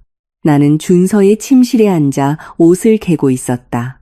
문틈으로 그의 뒷모습이 똑똑히 보였다. 휴대전화를 귀에 바싹대고 목소리는 아주 낮았지만 간간히 들리는 몇 마디를 알아들을 수 있었다. 기다려 보라고 했잖아. 제 마음 바꿨어. 아직 의심하는 건 아니야. 지금은 내가 압박할 수가 없어. 한 글자 한 글자가 귀에 차갑게 박혔다. 아직 의심하는 건 아니야. 나는 가만히 앉아 있었다. 등은 뻣뻣하게 굳었고 준서의 작은 옷을 개던 손은 주름이 잡힐 정도로 꽉 쥐고 있었다. 역시 그랬다. 그는 내가 아파트를 팔지 않기로 한 것을 유라에게 보고하고 있었다. 그들 머릿속에서 나는 아내가 아니었다. 그의 목숨을 구해준 사람도 아니었다. 나는 단지 그들과 남은 돈 사이에 서 있는 마지막 장애물일 뿐이었다. 다음 날 아침, 나는 평소와는 완전히 다르게 행동했다. 나는 더 정성껏 아침을 차렸고 알람이 울리기도 전에 지훈에게 약을 챙겨주었다. 그는 그런 부드러움에 놀란 듯했다. 나는 내가 무엇을 하고 있는지 알고 있었다. 상대방이 허점을 드러내게 하려면 내가 아직 아무것도 눈치채지 못했다고 믿게 해야 했다. 식사를 마치고 나는 지훈에게 서류 뭉치를 건넸다. 이건 다음 달 재진 일정이랑 추가로 주문한 약 목록이에요. 제가 계산해 봤는데 당분간은 돈이 충분해요. 지훈이 대충 훑어보며 물었다. 돈이 어디서 났어? 나는 아주 자연스럽게 대답했다. 준서 교육비 통장에서 일단 좀 뺐어요. 아파트는 그냥 그대로 두고요. 헐값에 팔고 싶지 않아요. 지훈이 나를 뚫어지게 바라보았다. 처음으로 그의 눈에서 감추지 못한 짜증이 역력히 드러났다. 단 한순간이었지만 내가 그의 길을 제대로 막았다는 것을 확신하기에 충분했다. 그가 씁쓸하게 웃었다. 당신 이제 계산이 철저해졌네. 나도 웃었다. 나중에 우리 아들한테 아무것도 남지 않을까봐 무서워서요. 그 말이 끝나자마자 우리 둘 사이의 공기는 얼어붙는 듯했다. 지훈이 먼저 고개를 돌리고 더 이상 대화를 이어가고 싶지 않다는 듯이 휴대전화를 집어들었다. 그리고 나는 한때 내 세상의 전부였던 남자의 뒷모습을 바라보며 그 자리에 서 있었다. 마음은 무서울 정도로 평온했다. 나는 오늘부터 그가 단지 초조해하는 것을 넘어 다른 방법을 찾기 시작할 것이라는 것을 알았다. 그리고 나는 그 한 수를 미리 읽어야 했다. 나는 원래 모든 것을 막다른 길로 몰아가는 성격이 아니다. 만약 지훈이 단순히 마음이 변했다면, 만약 그가 진심으로 사과했다면, 만약 그가 품위 있게 떠나는 길을 택했다면 아마 나는 아프고 원망스러웠겠지만 지금처럼 한 수를 계산하는 사람이 되지는 않았을 것이다. 하지만 한 남자가 옛 연인의 손을 잡으면서 아내와 자식의 마지막 재산을 노리고 자신만의 퇴로를 몰래 준비할 때 가만히 있는 여자가 바보다. 나는 서류를 모으기 시작했다. 낮에는 여전히 예전처럼 살았다. 준서를 데려다주고 마트에 들르고 가사도우미에게 집 청소를 부탁하고 지훈을 위해 싱거운 음식을 만들고 제 시간에 약을 먹으라고 일깨워 주었다. 하지만 지훈이 낮잠을 자거나 서재문을 너무 오래 닫고 있을 때마다 나는 그 틈을 타 서류 캐비닛, 금고, 책상 서랍, 무해해 보이는 종이 더미들을 뒤졌다. 내가 보관은 했지만 신경 쓰지 않았던 것들, 내가 꼼꼼히 읽지 않고 서명했던 것들, 이제 와서 다시 보니 내가 믿었던 글자 하나하나가 나를 향해 돌아오는 칼날이 될 수 있다는 것을 깨달았다. 강남 아파트 등기부등본은 여전히 잠긴 서랍 안에 있었다. 임대 아파트 이전 서류는 내가 미리 따로 보관해 두었다. 사업자 등록증, 세무 등록증, 창고 담보 계약서, 몇몇 회사 계좌의 거래 내역, 이전에 발견했던 낯선 중개 계약서 스캔본. 나는 조금씩 모으고 사진을 찍고 백업한 후 아무도 건드리지 않은 것처럼 원래 자리에 두었다. 나를 가장 오싹하게 만든 것은 지훈의 서명이 있는 내부 약정서였다. 거기에는 3억 원이 넘는 대출금이 상품 자금 유동을 위해 사용되었다고 명시되어 있었다. 하지만 실제 자금 흐름은 그 방향으로 가지 않았다. 즉, 만약 이 사실이 드러난다면 이것은 더 이상 남편이 옛 연인에게 돈을 보내준 단순한 문제가 아니게 된다. 그것은 금융사기의 징후에 닿기 시작했다. 그날 밤, 나는 필요한 모든 스캔본을 가지고 수진을 만나러 갔다. 수진은 아주 꼼꼼히 보면서 메모를 했다. 뒤로 갈수록 그녀의 표정은 점점 더 무거워졌다. 민주야, 이 일은 내가 처음에 생각했던 것보다 훨씬 더 심각해. 나는 등을 꼿꼿이 세웠다. 어느 정도로? 수진이 서류 뭉치를 책상 위에 내려놓았다. 단순히 불륜으로 인한 이혼이라면 네가 도덕적으로나 재산 일부에 대해 유리한 고지를 점할 수 있어. 하지만 만약 지훈 씨가 정말로 회사 대출금을 목적 외로 사용해서 중개인을 통해 빼돌리고 유라에게 넘긴 게 맞다면 이건 더 이상 부부 둘만의 문제가 아니야. 나는 침묵했다. 수진이 나를 보며 아주 느리게 말했다. 마음의 준비를 해야 해. 일단 소송 단계까지 가게 되면 더 이상 아름답지 않을 거야. 취해지고 시끄러워지고 너 자신도 지쳐 쓰러질 때가 올 거야. 나는 씁쓸하게 웃었다. 자기 남편한테 빈털터리로 쫓겨날 뻔한 것보다 더 추한 게 있을까? 수지는 바로 대답하지 않았다. 그녀는 책상 서랍을 열어 다른 명함 한 장을 꺼내 내 쪽으로 밀었다. 이 사람 이름은 강 실장이야. 민사 조사를 전문으로 하고 우리 사무실에서 몇 건의 재산 분쟁 사건을 지원해 준 적이 있어. 비밀리에 일해. 네가 바람 피우는 현장을 덮치라는 게 아니라 자금 흐름, 만남 기록, 거주지, 그리고 가능하다면 유라의 실제 재정 상황에 대한 정보를 더 확실히 하기 위해서야. 나는 명함을 바로 짚지 않고 바라보았다. 내가 이런 일까지 하게 될 날이 올 줄은 정말 몰랐어. 수지는 의자에 등을 기대며 목소리를 낮췄다. 누구도 결혼 생활에서 자신을 구하기 위해 법을 들고 와야 할 거라고 생각하지 않아. 하지만 사람 마음이 변했을 때 유일하게 믿을 수 있는 것은 흰 종이의 검은 글씨뿐이야. 나는 명함을 집었다. 손가락 끝이 얼음장처럼 차가웠다. 수진의 사무실에서 나왔다. 서울에는 보슬비가 내리고 있었다. 작은 빗방울들이 택시 창문에 맺혀 바깥 도시 풍경을 흐릿하게 만들었다. 나는 택시 안에 앉아 머릿속이 텅 비어 지쳐 있었다. 한순간 나는 내가 너무 멀리 가고 있는 것은 아닌지 자문했다. 정말 이렇게까지 바닥을 파헤쳐야 하는 걸까? 준서에게 온전한 가정을 지켜주기 위해 어느 정도는 눈 감아 줄 수 없는 걸까? 하지만 그때 한밤중에 통화가 떠올랐다. 제가 직접 팔아서 직접 내놓게 해야 깨끗하다고라는 말이 떠올랐다. 이혼 합의서 초안이 떠올랐다. 유라에게 흘러들어간 1억 원이 넘는 돈이 떠올랐다. 그리고 나는 이 가정을 파괴한 사람이 내가 아니라는 것을 깨달았다. 겉으로는 온전한 척하면서 속으로는 이미 오래전부터 그 속을 파먹은 사람도 내가 아니었다. 집에 돌아오니 지훈이 거실에서 준서와 함께 퍼즐을 맞추고 있었다. 그 광경은 예전 같았으면 내 마음을 녹였을 것이다.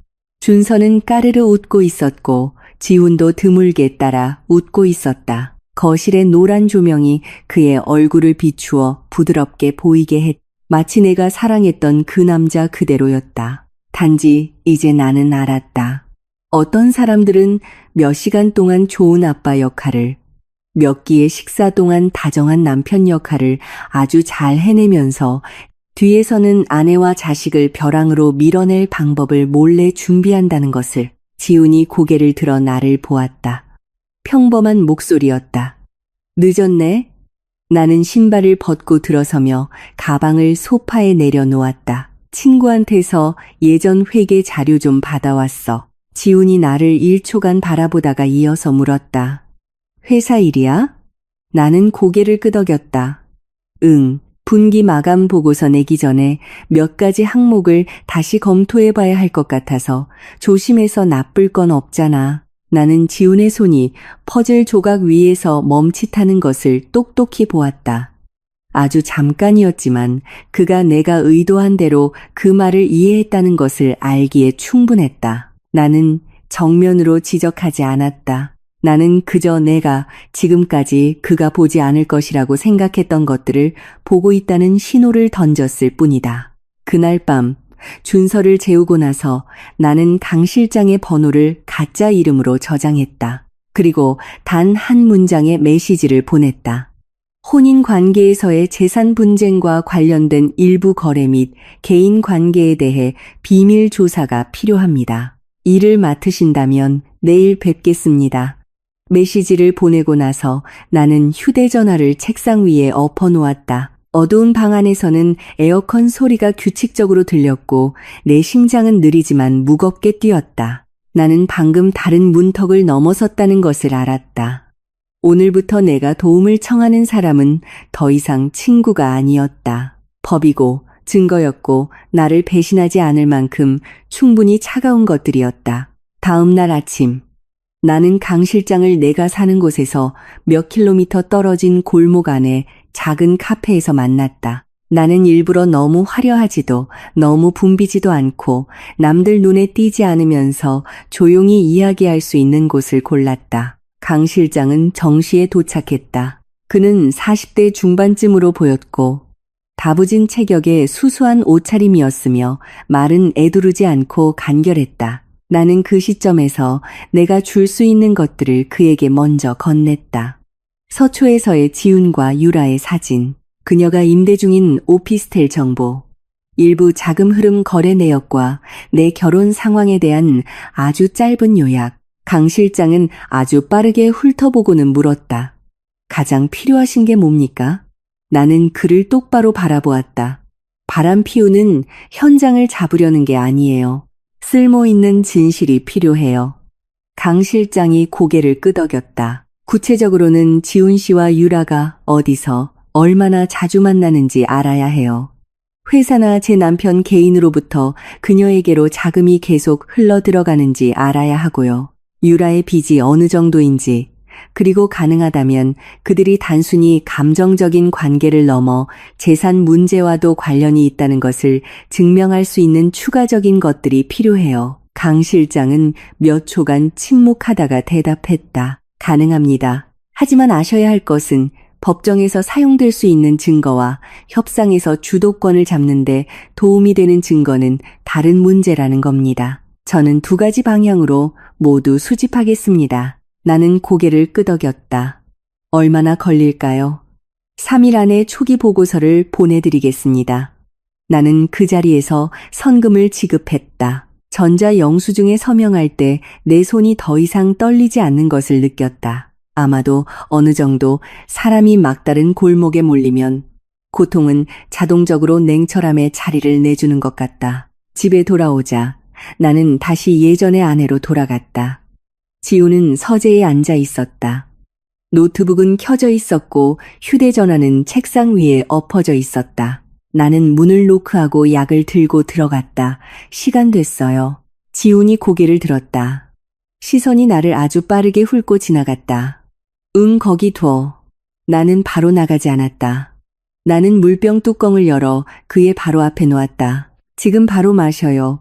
이따 또 잊어버릴라. 지훈은 몇 초간 나를 바라보다가 약을 집어삼켰다.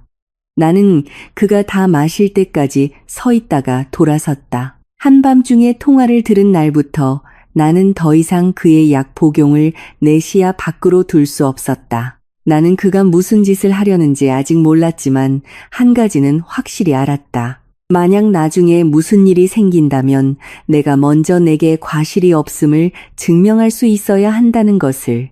저녁에 준서가 거실에서 색칠 공부를 하고 있을 때 지훈이 갑자기 물었다. 요즘 자주 나가네? 나는 사과를 깎다가 그 말을 듣고 고개를 들었다. 평소랑 똑같이 나가는데요. 당신이 보기엔 내가 자주 서류 가지러 가고 친구 만나고 일한다고 하는 것 같나 보네. 나는 옅게 웃었다. 회사를 완전히 접을 수는 없잖아요. 마무리해야죠. 지우는 무심한 듯한 표정으로 고개를 끄덕였다. 하지만 나는 그가 나를 떠보고 있다는 것을 알았다. 나처럼 그도 무언가 달라졌다는 것을 느끼기 시작했다. 나는 피하지 않았다. 걱정 마요. 돈 문제 함부로 하지 않으니까. 돈 문제라는 단어를 듣자 리모컨을 쥐고 있던 지훈의 손이 멈칫했다. 그가 나를 돌아보았다. 시선이 조금 더 깊어졌다. 무슨 뜻이야? 나는 준서에게 사과 조각을 먼저 건네고 나서야 대답했다. 이제 우리 집에 남은 게 별로 없으니까 제가 잘 지켜야 한다는 뜻이에요. 지우는 아무 말도 하지 않았다. 준서가 순진하게 끼어들었다. 엄마가 돈 제일 잘 지켜요. 나는 웃으며 아이의 머리를 쓰다듬었다. 응. 그러니까 나중에 우리 아들 커서도 돈 문제는 분명해야 가족이 평안하다는 거 기억해야 해. 그 말은 내가 아들에게 한 말이었지만 가장 잘 알아들은 사람은 지훈이었다. 3일 후 강 실장은 내게 보안 링크를 통해 첫 번째 초기 보고서를 보내왔다. 나는 침실 문을 잠그자마자 바로 열어보았다. 보고서는 길지 않았지만 한 줄 한 줄이 나를 오싹하게 만들었다. 첫째, 지훈과 유라는 최근 2주 남짓 동안 최소 5번 만났다. 유라가 병문안 온 것은 제외하고. 둘째, 자주 만나는 장소는 서초 오피스텔, 강남의 한 일식집, 석촌호수 근처의 조용한 카페, 그리고 서울 외곽의 한 리조트에서 2번, 단 오후에만 만났고 하룻밤을 보내지는 않았다. 셋째, 유라는 현재 신용카드 빚, 개인 대출, 그리고 중간에 문을 닫은 화장품 가게 투자 손실금을 합쳐 거의 7억 원에 가까운 빚을 지고 있다. 넷째, 최근 3개월 동안 내가 이미 발견한 1억 원이 넘는 금액 외에도 지훈의 보조 계좌에서 HN이라는 이름의 사람에게 2건의 소액 거래가 추가로 있었다. 강 실장은 조사 후 HN 이 단지 중간 계좌일 뿐이며 최종 목적지는 여전히 유라일 것으로 의심했다. 다섯째, 지훈이 회사에 재고 상품과 관련된 일부 권리를 아주 친한 동업자에게 양도할 준비를 하고 있다는 징후가 있다. 아마도 공동 시스템을 거치지 않고 빠르게 현금화하려는 목적인 듯했다. 나는 읽어 내려갈수록 가슴이 무거워졌다. 나는 더 이상 아내로서의 고통을 느끼지 않았다. 나는 내 집안에서 조금씩 피를 빨리고 있는 사람의 감정을 똑똑히 느꼈다. 보고서 끝에 강 실장은 한 줄을 덧붙였다. 최유라는 이지훈 씨에게 매우 강한 재정적 압박을 가하고 있습니다. 앞으로 2주 내에 더 급한 움직임이 있을 가능성이 높습니다.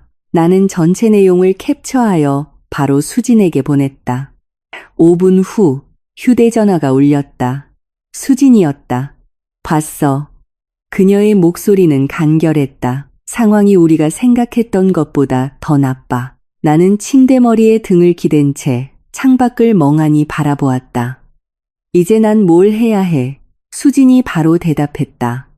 우선 서류상으로 지킬 수 있는 재산을 묶어둬. 동시에 이혼 소송 서류를 준비하고 필요하다면 은닉될 우려가 있는 재산에 대해 가압류 신청을 준비해.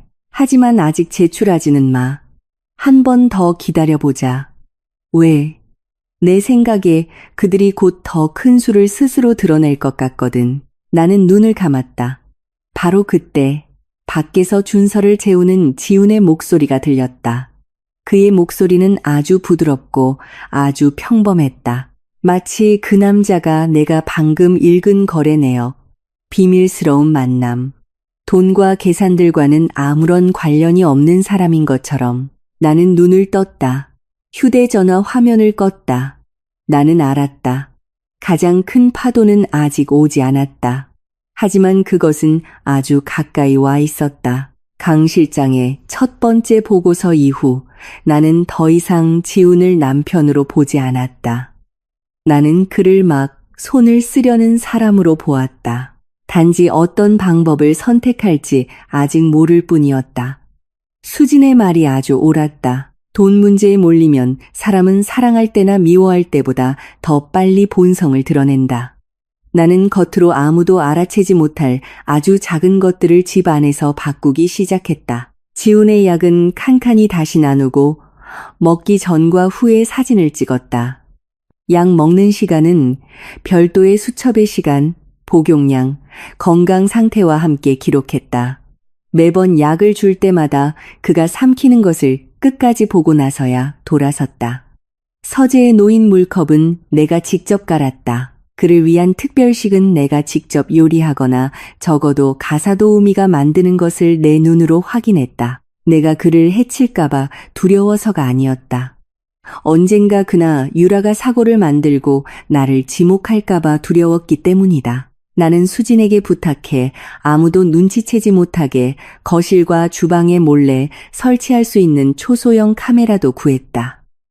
설치하러 온 사람은 수진이 소개해준 젊은 기술자였다. 최근 집안 와이파이 신호가 불안정하다며 인터넷 회선을 점검하러 왔다고 했다. 그날 지우는 혼자 재진을 받으러 갔고 준서는 유치원에 있어서 모든 것이 아무도 모르게 깔끔하게 진행되었다. 카메라 하나는 거실 전자시계 안에, 다른 하나는 주방 조리대 옆 장식 상자 안에 들어갔다. 나는 내 집을 감시 장소로 만들 생각은 없었지만 이 시점에서 증거를 스스로 지키지 않으면 나를 구할 아무것도 남지 않을 것이라는 것을 이해했다. 다음 3일은 이상할 정도로 조용하게 지나갔다. 지훈은 밖으로 덜 나갔지만 휴대전화는 거의 손에서 놓지 않았다. 때로는 서재문을 살짝 열어두고 몇 시간 동안 앉아 화면을 보며 얼굴이 팽팽하게 긴장되어 있었다. 나는 강 실장의 말이 맞다는 것을 알았다. 그들은 새로운 수를 준비하고 있었다. 목요일 오후 내가 막 준서를 유치원에서 데려왔을 때 강 실장에게서 문자가 왔다. 여성 목표 인물이 3일 동안 약국에 2번 방문. 이뇨제, 심혈관 보조제, 그리고 일부 전해질 보충제 구입, 목적을 숨기기 위해 소량씩 구매하는 방식. 주의가 필요함. 나는 읽고 나서 손가락 끝이 저려왔다. 이뇨제, 전해질. 방금 심장 이식을 받은 사람이 약을 잘못 사용하거나 양을 틀리거나 부적합한 것과 섞어 먹기만 해도 그 결과는 매우 심각할 수 있었다. 나는 즉시 화면을 캡처하여 수진에게 보냈다. 10분도 채 안 되어 수진에게서 전화가 왔다. 민주야, 지금부터 절대 지훈 씨가 혼자 약을 꺼내 먹게 해선 안 돼. 이미 그렇게 하고 있어. 그걸로는 부족해. 가능하다면 약 포장지에 남은 알약 개수까지 확인하고 모든 건 비밀리에 해야 해. 네가 방비하고 있다는 걸 그가 알게 해선 안 돼. 나는 나지막이 대답했다. 응. 그날 밤 지훈이 씻으러 갔을 때 나는 서재의 약 서랍을 열어 확인했다. 겉보기에는 모든 것이 평범했다. 거부 반응 억제제들은 내가 계산한 수량대로 남아 있었다. 심혈관 보조제도 이상한 점이 없었다. 하지만 서랍 가장 안쪽 구석에 라벨이 없는 작은 병이 하나 있었다. 안에는 그가 먹는 이뇨제와 모양이 거의 비슷한 몇 개의 하얀 알약이 들어있었다. 심장이 조여들었다. 나는 병을 들어 불빛에 비춰보았다. 라벨도 처방전도 약 이름도 없었다. 나는 즉시 사진을 찍고 원래 위치에 그대로 다시 놓았다. 그날 밤 나는 거의 잠을 이루지 못했다. 나는 준서 옆에 누워 거실에서 들려오는 규칙적인 에어컨 소리를 들었다. 마음은 깊은 물웅덩이 한가운데 앉아 있는 것처럼 차가웠다. 나는 그 약병이 무엇인지 지훈이 이미 먹었는지도 몰랐다. 하지만 강 실장이 유라가 몰래 약을 사고 있다고 보고한 바로 그 시점에 개인 서랍에서 그 병이 나타났다는 것만으로도 내 안의 모든 경고등이 켜지기에 충분했다. 다음 날 아침 나는 모든 것을 평소처럼 유지하려 애썼다. 약을 나누고 물을 주고 지훈이 다 먹는 것을 보고 나서야 돌아섰다. 그는 아무 일도 없었다는 듯이 여전히 평온했다. 단지 아침 식사 내내 그가 나를 더 많이 쳐다보는 것 같았다. 마치 그도 내가 어디까지 아는지 떠보는 것 같았다. 점심때 내가 더 이상 기다릴 수 없다고 결심하게 만든 일이 일어났다. 준서는 거실에서 색칠 공부를 하고 있었고 나는 주방에서 과일을 깎고 있었다. 지훈이 서재에서 나와 말했다. 나 좀 피곤해서 잠깐 누워야겠어. 나는 고개를 끄덕였다. 약 15분 후 서재에서 쿵 하는 소리가 들렸다. 크지는 않았지만 내 심장을 특게 하기에는 충분했다. 내가 달려들어가 보니 지훈이 의자 밑에 주저앉아 있었다. 한 손으로는 가슴을 부여잡고 다른 한 손으로는 바닥을 짚고 있었다. 이마에는 땀이 비오듯 했고 얼굴은 하얗게 질려 있었다. 나는 그의 옆에 무릎을 꿇고 목소리가 떨리지 않도록 애썼다. 괜찮아요? 지훈이 거친 숨을 몰아쉬었다. 약 좀 줘. 그의 시선이 책상 서랍 쪽으로 아주 빠르게 향했다. 바로 그 순간 라벨 없는 약병이 떠올랐다. 나는 벌떡 일어나 서랍을 열었다. 안에는 그가 평소에 먹는 약 상자와 그 작은 병이 여전히 제자리에 있었다. 나는 그것에 손대지 않았다. 나는 의사가 예전에 일러준 응급약만 정확히 꺼내 물컵과 함께 돌아왔다. 지훈이 떨리는 손으로 약을 받았다. 나는 그의 눈을 똑바로 바라보았다. 이것부터 드세요. 그가 약을 삼켰다. 여전히 숨을 헐떡였다. 밖에서는 준서가 겁에 질려 문가에 서 있었다. 눈시울이 붉었다. 나는 아이를 안았지만 시선은 지훈에게서 떼지 않았다. 그때 내 머릿속에는 단 하나의 생각뿐이었다. 진짜 덫은 아마도 이제 막 놓이기 시작했다. 그리고 이번에는 서류나 휴대전화 속에 있는 것이 아니었다. 그것은 바로 내 집안에 있었다. 나는 준서를 안으면서 지훈을 관찰했다. 응급약을 삼킨 후 그는 의자에 기대앉아 거친 숨을 몰아쉬었다. 이마에는 땀이 가득했다. 그 창백한 얼굴은 예전 같았으면 나를 공황 상태에 빠뜨리고 울게 만들었을 것이다. 하지만 지금은 두려움 속에서도 아주 뚜렷한 냉정함이 있었다. 나는 내 앞에 있는 남자가 희생자인지 아니면 바로 이 집 한가운데에 놓인 덫의 한 고리인지 더 이상 알 수 없었기 때문이다. 준서야, 침실에 들어가서 조용히 있어줘. 아이가 울먹였다. 눈시울이 붉었다. 아빠가 무서워요. 나는 몸을 숙여 아이를 안고 최대한 부드러운 목소리를 유지하려 애썼다. 아빠는 그냥 피곤한 거야. 안에 들어가서 문 살짝 닫고 엄마가 부를 때까지 기다려줄래? 준서는 눈물을 글썽이며 고개를 끄덕이고는 방으로 달려갔다. 나는 지훈에게 돌아갔다. 그는 여전히 가슴을 부여잡고 눈을 꼭 감고 있었다. 나는 혈압계를 그의 팔에 채웠다. 손가락은 아주 살짝 떨렸지만 머리는 이상할 정도로 맑았다. 수치는 좋지 않았다. 심박수는 빠르고 혈압은 떨어졌다. 나는 물었다. 다른 증상은 없어요? 지훈이 끊어지는 목소리로 대답했다. 어지럽고 심장이 막 뛰어. 나는 더 이상 망설이지 않았다. 나는 휴대전화를 들어 구급차를 부르고 주소, 환자의 상태, 심장 이식 병력, 현재 증상을 명확하게 말했다. 기다리는 동안 시어머니와 지혜 형님에게 바로 문자를 보냈다. 마지막으로 보낸 메시지는 수진에게였다. 지훈 씨, 방금 이상 증세 보였어. 서랍에 라벨 없는 약병 있었고 내가 보관할 거야. 메시지를 보내고 나서 나는 책상 서랍을 열어 작은 병을 식품용 지퍼백에 넣고 바로 내 핸드백에 넣었다. 나는 서랍, 약병의 위치, 평소 먹던 약 상자, 책상 위에 물컵, 그리고 현재 시간을 가리키는 시계까지 사진으로 찍어두었다. 내가 한 모든 일은 아주 빠르게, 나 자신이 낯설게 느껴질 정도로 빠르게 진행되었다. 지훈이 눈을 뜨고 나를 보았다. 그의 눈 깊은 곳에는 아주 낯선 무언가가 있었다. 공포와 동시에 나를 떠보는 듯한 눈빛. 당신 뭐 하는 거야? 나는 아주 침착하게 대답했다. 구급차 불렀어요. 그리고 걱정 마요. 내가 지켜야 할 건 전부 지킬 테니까. 그는 몇 초간 나를 뚫어지게 바라보다가 고개를 돌렸다. 10분 후 구급차가 도착했다. 구급대원들이 들 것을 들고 집 안으로 들어왔다. 나는 재빨리 협조하며 병명, 오늘 아침 약 복용 시간, 발작 당시의 증상을 명확하게 설명했다. 한 구급대원이 물었다. 처방전 외에 다른 약을 복용했나요? 나는 그 사람의 눈을 똑바로 바라보았다. 현재로서는 확인할 수 없습니다. 하지만 서재에서 라벨 없는 낯선 약병을 발견했고 제가 보관하고 있습니다. 구급대원이 아주 살짝 멈칫하다가 고개를 끄덕였다. 지훈이 차에 실렸다. 차 문이 닫히기 전 그가 아주 쉰 목소리로 내 이름을 불렀다. 박민주. 나는 가까이 다가갔다. 그가 나를 보았다. 눈빛은 전례 없이 혼란스러웠다.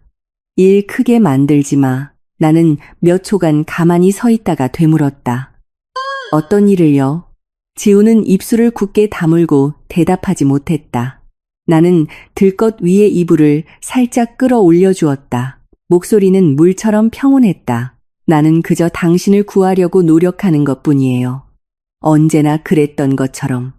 구급차는 사이렌을 울리며 사라졌다. 나는 집 문을 잠그고 이웃집 언니에게 잠시 더 준서를 봐달라고 부탁한 후 택시를 잡아 병원으로 뒤따라갔다.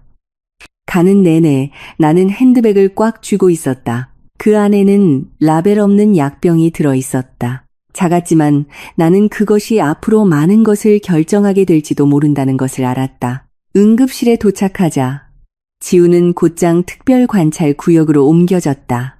의사는 병력을 확인하고 심전도를 찍고 피를 뽑고 내게 각 시간대에 대해 자세히 물었다. 나는 한 글자도 더하거나 빼지 않고 눈물 한 방울 흘리지 않고 명확하게 대답했다.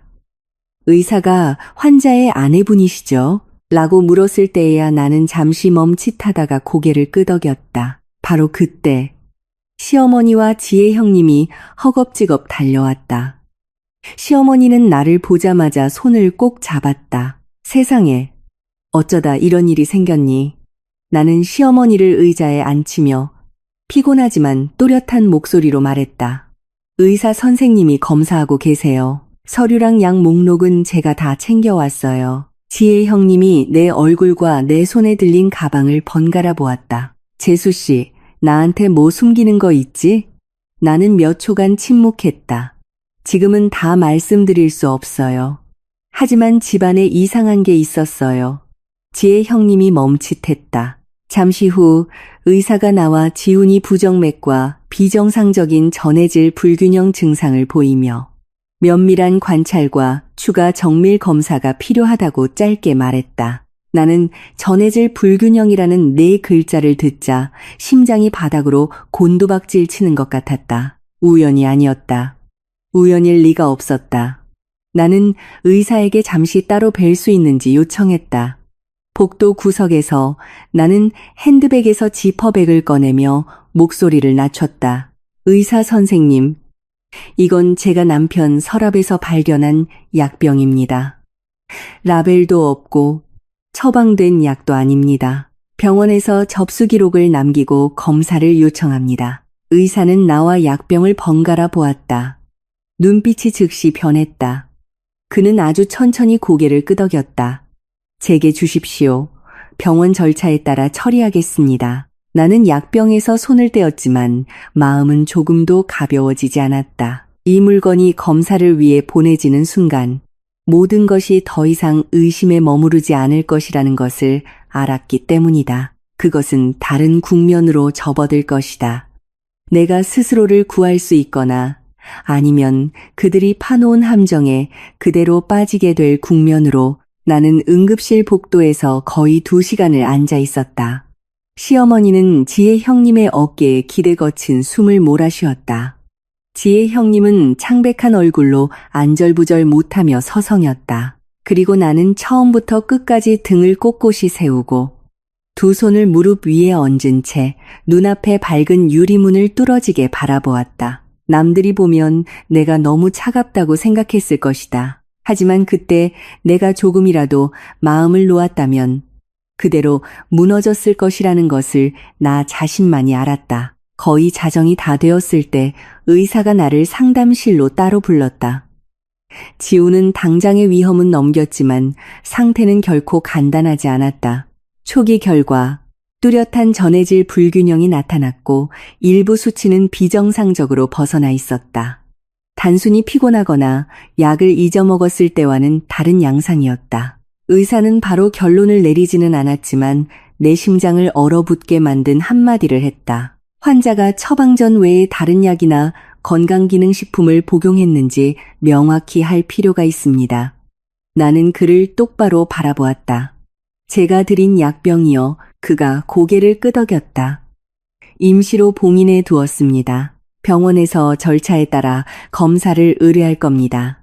우선은 오늘 환자가 무엇을, 언제, 누구의 입회하에 복용했는지 정확하게 기억해 주시는 것이 중요합니다. 나는 즉시 가방에서 작은 수첩을 꺼냈다. 약 먹는 시간, 복용량, 메모까지. 나는 몇 주 동안 모든 것을 기록해왔다. 의사는 오랫동안 수첩을 보다가 고개를 들어 나를 보았다. 눈빛이 처음과는 완전히 달랐다. 아주 꼼꼼하게 관리하셨군요. 나는 씁쓸하게 웃었다. 무슨 일이 생길까봐 두려워서요. 그는 몇 초간 침묵하다가 말했다. 계속 모든 것을 명확하게 기록해 두십시오. 이 시기에는 명확할수록 좋습니다. 나는 그가 무슨 말을 하고 싶은지 알았다. 밖으로 나오자 지혜 형님이 나를 복도 구석으로 끌고 갔다. 민주야, 솔직하게 말해줘. 너 지훈이 의심하는 거지. 나는 형님을 오랫동안 바라보다가 대답했다. 더 이상 의심하지 않아요. 지혜 형님이 멈칫했다. 나는 유라, 돈, 이혼 합의서 초안, 한밤중에 통화, 라벨 없는 약병에 대해 아주 짧고 간결하게 이야기했다. 모든 증거를 보여주지는 않았다. 단지 이것이 배신당한 여자의 질투가 아니라 이미 도를 넘어선 문제라는 것을 그녀가 이해할 수 있을 만큼만. 이야기를 듣고 나서 지혜 형님의 얼굴이 하얗게 질렸다. 걔 미쳤어? 나는 웃었다. 그 웃음에는 어떤 온기도 없었다. 아마 오래전부터요. 제가 이제야 믿기로 했을 뿐이죠. 시어머니가 어렴풋이 듣고는 끝까지 캐물으셨다. 지혜 형님이 말을 막았다. 우선은 의사 선생님이 지훈이를 살리게 둬요. 시어머니가 나를 보았다. 눈에 눈물이 고였다. 솔직하게 말해봐. 너희 부부 무슨 일 있는 거지? 나는 주름진 손이 내 손을 잡는 것을 보며 말로 표현하기 어려운 감정이 솟구치는 것을 느꼈다. 안타까움, 씁쓸함도 있었다. 마침내 나는 대답했다. 일이 있었어요, 어머님. 하지만 지금은 때가 아니에요. 새벽 1시쯤 휴대전화가 울렸다. 강 실장이었다. 나는 복도 끝으로 가서야 전화를 받았다. 그의 목소리는 간결했다. 바로 아셔야 할 일이 있습니다. 오늘 밤 이지훈 씨가 입원한 후 최유라가 서초 오피스텔에서 아주 급하게 떠났습니다. 작은 캐리어 2개를 들고 택시를 타고 청담동의 지인 집으로 갔습니다. 매우 불안해 보였습니다. 나는 휴대전화를 꽉 쥐었다. 또 다른 건요? 네. 오늘 오후 일이 생기기 전 그녀가 다른 약국에 들렀고 이전에 돈 거래 명의를 빌려줬던 한 남자를 만났습니다. 나는 눈을 감았다. 모든 기록을 남겨주세요. 알겠습니다. 전화를 끊고 나는 복도 끝 창가에 오랫동안 서 있었다. 병원 마당 아래 노란 가로등 불빛이 차가운 빗줄기를 비추고 있었다. 구급차는 여전히 계속 드나들었다. 들것 바퀴가 타일 바닥 위를 구르는 소리가 건조하게 울렸다. 그런 분위기 속에서 나는 내 인생의 모든 것이 또 한 겹 찢겨나간 것 같았다. 유라가 당황했다는 것은 그녀가 이 일이 더 이상 통제 불능이라는 것을 안다는 뜻이었다. 그 약병이 무해하지 않다는 뜻이었고 그들이 정말로 선을 넘었다는 뜻이었다. 다음 날 새벽 지훈이 깨어났고 의사는 가족 한 명이 잠시 면회하는 것을 허락했다. 시어머니는 그를 보자마자 울음을 터뜨렸지만 의사가 환자를 흥분시켜서는 안 된다고 주의를 주어 결국 들어간 사람은 나였다. 지우는 관찰 병상에 누워 있었다. 얼굴은 창백하고 입술은 말랐으며 눈은 짚했다. 그를 보니 여전히 마음이 아팠다. 아무리 미워도 그는 한때 내가 전 재산을 팔아서라도 목숨을 지켜주고 싶었던 사람이었다. 그가 나를 오랫동안 바라보다가 쉰 목소리로 말했다. 의사한테 뭐라고 했어? 나는 이전처럼 가까이 다가가지 않고 침대에서 적당한 거리를 두고 섰다. 해야 할 말이요. 지훈이 눈을 감고 무겁게 숨을 내쉬었다. 내가 그냥 잘못 먹은 거야. 나는 아주 작게 웃었다. 그냥 잘못 먹은 거라면 유라는 왜 한밤중에 캐리어를 끌고 집에서 도망쳤을까요? 지훈의 눈이 번쩍 뜨였다. 단 한 번의 반응만으로도 소리 없는 자백을 듣기에 충분했다. 그가 나를 뚫어지게 바라보았다. 처음으로 그의 눈에 뚜렷한 공포가 드러났다. 당신, 나한테 사람 붙였어? 나는 아주 천천히 대답했다. 당신이 틀렸어요. 내가 당신을 감시한 게 아니에요. 당신들이 너무 많은 짓을 해서 어딜 가나 흔적을 남긴 거예요. 지훈이 입술을 굳게 다물었다. 턱이 가늘게 떨렸다. 나는 그가 계산하고 있다는 것을 똑똑히 보았다. 무슨 말을 해서 빠져나갈지, 누구에게 덮어씌울지, 내가 어디까지 아는지. 잠시 후 그가 목소리를 낮췄다. 박민주, 나와 유라 사이의 일은 내가 설명할게. 하지만 어제 약 문제는 넘겨짚지 마. 일 크게 만들지도 말고. 나 방금 위기 넘겼어. 더 이상 압박은 못 견뎌. 나는 병상에 누운 남자를 가만히 바라보았다. 이 지경에 이르러서도 그는 여전히 자신의 병을 방패로 삼으려 했다. 나는 아주 살짝 고개를 끄덕였다. 알았어요. 쉬어요. 나는 등을 돌려 문으로 향했다. 문손잡이를 잡는 순간 그가 다급하게 부르는 소리가 들렸다. 박민주. 나는 돌아보지 않았다. 지훈의 목소리가 확연히 떨렸다. 당신, 뭐 할 생각이야? 나는 문을 열었다. 목소리는 나 자신이 낯설게 느껴질 정도로 평온했다.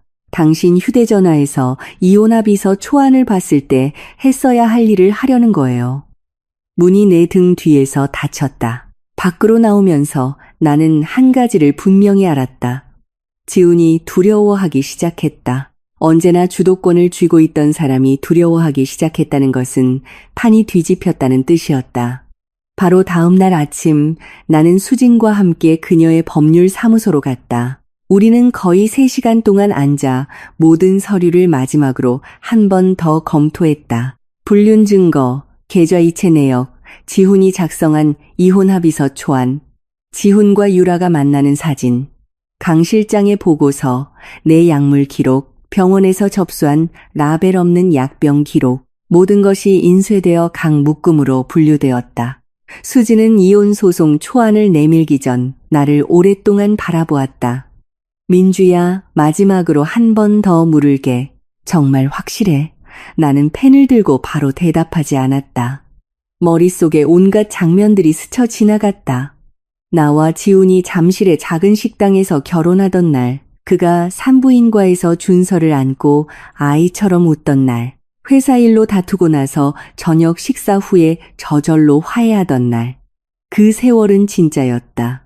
내가 그에게 바쳤던 사랑도 진짜였다. 단지 그 진짜였던 것들이 그가 배신을, 돈을, 거짓을 선택하고 나와 아들을 사냥당하는 처지로 몰아넣은 순간부터 그의 손에 의해 질식사했다는 것뿐이다.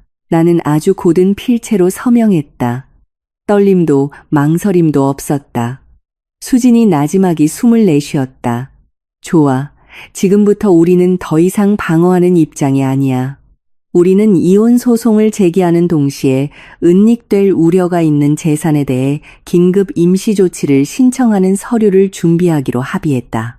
수지는 지훈이 빼돌린 대출금과 자금 흐름을 더 깊이 파헤치기 위해 금융 분야의 다른 동료와도 연락했다. 모든 것이 명확하고 냉정하며 더 이상 동정의 여지가 없는 법적 절차에 따라 움직이기 시작했다. 법률사무소를 나와 나는 바로 집으로 가지 않고 평소보다 일찍 유치원에 들러준서를 데려왔다. 차 뒷좌석에 앉아 두 다리를 흔들며 오늘 선생님께 칭찬받은 이야기를 제잘거리는 아들을 보며 나는 마음이 약해지지 않도록 입술을 꽉 깨물어야 했다. 아이는 잘못이 없었다. 아이는 여전히 부모가 세상에서 가장 든든한 버팀목이라고 믿는 어린아이일 뿐이었다. 바로 그렇기 때문에 나는 더욱 질 수 없었다. 오후에 병원에 막 도착했을 때 지혜 형님이 병실 문 밖에서 기다리고 있었다. 눈시울이 붉었고 표정은 분노와 무력감으로 가득했다. 유라가 방금 왔었어. 나는 걸음을 멈췄다. 그 여자가 아직도 올 담력이 있어요? 지혜 형님이 이를 갈았다. 오자마자 내가 밖에서 막았어. 울면서 지훈이 잠깐만 만나게 해달라고 하더라. 자기가 지훈이를 진심으로 걱정하는 사람이라고 말하면서 어머니는 정신이 없으셔서 그 말 듣고 마음 약해질 뻔했어. 나는 그 말을 듣고 씁쓸해서 웃음만 나왔다. 그 여자는 정말 희생자 역할을 할 때를 잘하는 사람이었다. 나는 곧장 복도 끝으로 걸어갔다. 유라는 여전히 그곳에 서 있었다. 머리는 단정했지만 눈은 붉었고 얼굴은 눈에 띄게 창백했다. 나를 보자마자 그녀는 멈칫하더니 즉시 부드러운 목소리를 냈다. 민주 씨, 저 그냥 지훈 오빠 잠깐만 보려고요. 나는 그녀와 한 팔 간격을 두고 서서 똑바로 쳐다보았다. 보러 온 거예요? 아니면 계획이 어디까지 망가졌는지 확인하러 온 거예요? 유라의 얼굴이 하얗게 질렸다. 그게 무슨 말씀이세요? 전 이해 못하겠어요. 나는 웃음을 터뜨렸다. 연기 그만해요. 이 지경까지 와서도 내가 그런 순진한 소리를 들을 거라고 생각해요? 그녀가 핸드백 끈을 꽉 쥐었다. 입술이 살짝 떨렸다. 저랑 지훈 오빠가 연락한 건 맞아요. 하지만 그날 일은 사고였어요. 전 아무것도 몰라요. 나는 한 걸음 더 다가갔다. 그녀의 눈에 담긴 공포를 똑똑히 볼 수 있을 만큼 내가 뭘 가지고 있는지 아직 말하지도 않았는데 벌써부터 변명하기 바쁘네요. 자기가 바보 같다고 생각 안 해요? 유라는 몸이 굳었다. 나는 이어서 말했다. 목소리는 낮았지만 얼음장처럼 차가웠다. 당신이 받은 돈, 당신이 사는 곳, 당신이 만난 사람, 당신이 샀냐. 나 다 알아요. 계속 이 일을 더 크게 만들고 싶으면 한번 해봐요. 하지만 한 가지만 기억해요. 지금부터 내 남편 쪽으로 한 발짝이라도 더 다가오면 내가 그 발걸음을 증거로 만들어줄 테니까. 유라는 나를 보았다. 처음으로 가식적인 달콤함이 사라진 얼굴이었다. 그녀의 눈에는 원망만이 가득했다. 당신이 이긴 것 같아? 나는 미소 지었다. 아직 이기진 않았어요. 하지만 적어도 더 이상 바보는 아니에요. 그녀는 아주 빠르게 돌아섰다. 하이힐이 복도 바닥을 시끄럽게 울렸다. 나는 그녀의 뒷모습이 완전히 사라질 때까지 바라보다가 병실로 돌아왔다. 지우는 베개에 기대 앉아 있었다. 안색은 여전히 좋지 않았지만 눈은 어제보다 더 또렷했다. 내가 들어서는 것을 보자. 그는 유라가 들어왔는지 확인하려는 듯 문 쪽을 바로 쳐다보았다. 나는 의자를 끌어당겨 앉았다. 방금 갔어요. 지우는 침묵했다. 나는 핸드백에서 서류 봉투를 꺼내 침대 옆 탁자 위에 놓았다. 여기에 서명해요. 지훈이 미간을 찌푸렸다. 이게 뭔데? 이혼 서류요. 나는 아주 가볍게 마치 그에게 약을 먹으라고 일깨워주는 것처럼 가볍게 말했다. 지우는 몇 초간 할 말을 잃었다가 끊어지는 웃음소리를 냈다. 당신 미쳤어? 이런 상황에 이혼을 하자고? 나는 눈도 깜빡이지 않고 그를 보았다. 초안은 당신이 먼저 썼잖아요. 나는 그냥 정식으로 서명할 뿐이에요. 지훈의 얼굴색이 변했다. 그가 나를 뚫어지게 바라보았다. 목소리는 심하게 갈라졌다. 민주야, 내 말 들어. 모든 게 네가 생각하는 것과 달라. 나는 말을 잘랐다. 그럼 어떻게 다른데요? 유라가 1억 원이 넘는 돈을 스스로 꾸며냈나요? 이혼 합의서 초안이 당신 휴대전화에 저절로 들어갔나요? 라벨 없는 약병이 서랍에서 저절로 자라났나요?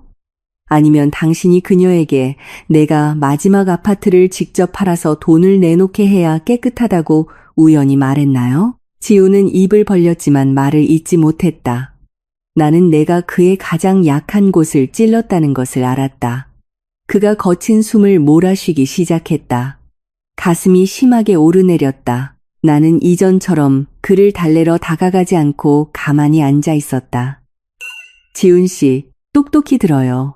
지금부터 당신의 모든 설명은 더 이상 가치가 없어요. 내게 필요한 건 서명뿐이에요. 지훈은 나를 오랫동안 바라보았다. 그 눈빛에는 두려움, 분노, 그리고 뒤늦은 애원까지 섞여 있었다. 정말 날 죽음으로 몰고 가려는 거야? 나는 웃었지만 눈은 전혀 웃고 있지 않았다. 나를 죽음으로 몰 뻔한 사람은 당신이에요. 나는 그냥 거기서 나 자신을 끌어내고 있는 것뿐이에요. 문 밖에는 지혜 형님이 얼어붙은 채 서 있었다. 시어머니도 어느새 와 계셨다. 두 손을 맞잡고 눈물을 흘리고 있었지만 이번에는 누구도 말리지 않았다. 아마 그때쯤에는 모두가 이 결혼은 더 이상 구할 방법이 없다는 것을 이해했을 것이다.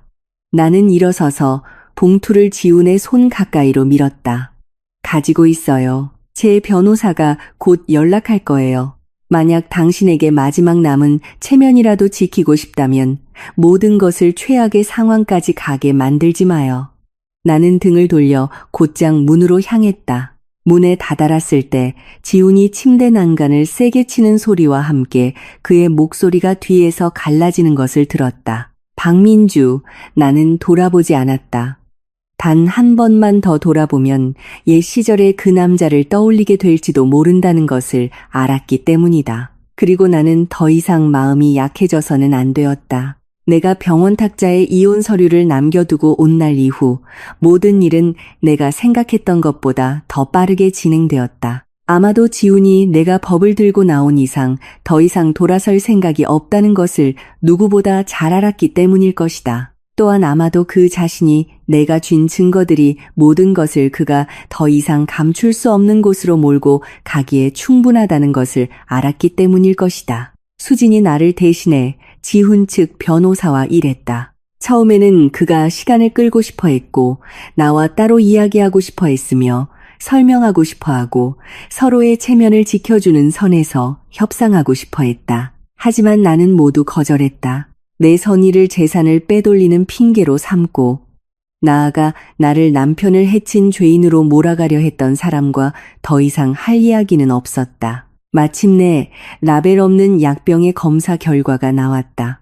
병원은 수사기관을 대신해 결론을 내리지는 않았지만 그 안에 지훈의 처방전에 없는 성분이 포함되어 있으며 심장이식 환자가 임의로 사용하기에는 절대적으로 부적합하다고 확인했다. 그것만으로도 수진이 소송 서류를 더욱 단단히 하는데 충분했다. 남은 일은 법률과 권한 있는 사람들의 몫이었다. 그리고 나는 단 한 가지 일만 했다. 침착함을 유지하고 내 모든 발걸음을 깨끗하게 지키는 것. 유라는 더 이상 병원에 나타나지 않았다. 강 실장은 그녀가 서초 오피스텔을 정리하고 한동안 잠적하려 했지만 숨는다고 해서 금융거래 흔적이 사라지는 것은 아니라고 알려주었다. 이체된 돈은 이체된 돈이고 만남은 이루어진 만남이었다.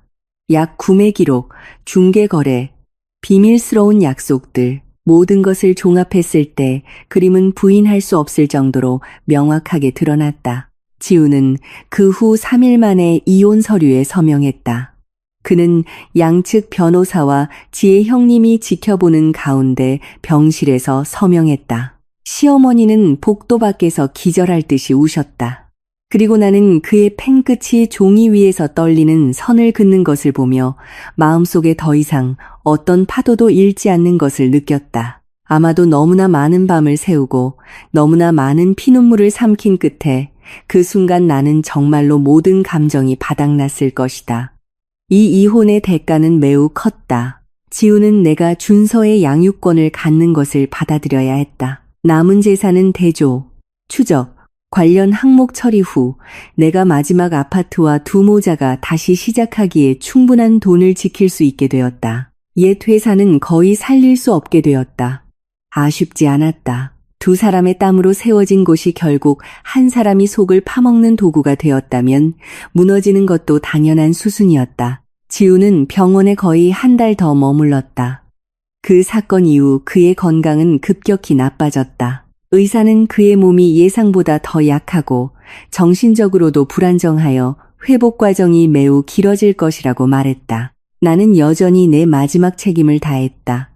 서명해야 할 서류에 서명하고 지불해야 할 비용을 지불하고 필요할 때 의사와 협조했다. 하지만 나는 더 이상 예전처럼 그의 병상 곁을 지키지 않았다. 우리 사이에 남은 것은 부부가 아니라 한때 내 삶을 스쳐 지나간 사람에 대한 인간으로서의 최소한의 의무뿐이었다. 내가 강남집에서 이사 나오던 날 서울에는 작은 비가 내렸다. 나는 직접 준서의 옷을 싸고 꼭 필요한 몇 가지 물건만 챙기고 한때는 버릴 수 없다고 생각했던 많은 것들을 남겨두었다. 식탁, 커튼, 베란다의 화분, 부엌의 커플컵, 모든 것이 남았다.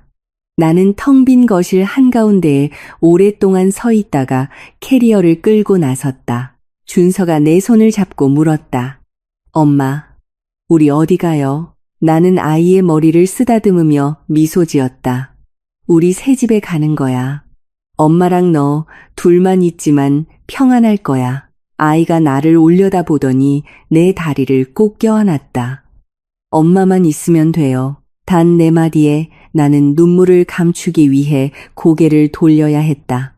새 아파트는 크지 않았지만 밝았다. 창밖으로는 작은 공원이 보였고 아침에는 새소리가, 오후에는 창턱까지 햇살이 쏟아져 들어왔다. 나는 준서에게 작은 책상을 사주고 벽지 몇 군데를 직접 붙이고 새 커튼을 달고 베란다에 작은 화분을 하나 더 놓았다. 처음 며칠은 매우 힘들었다.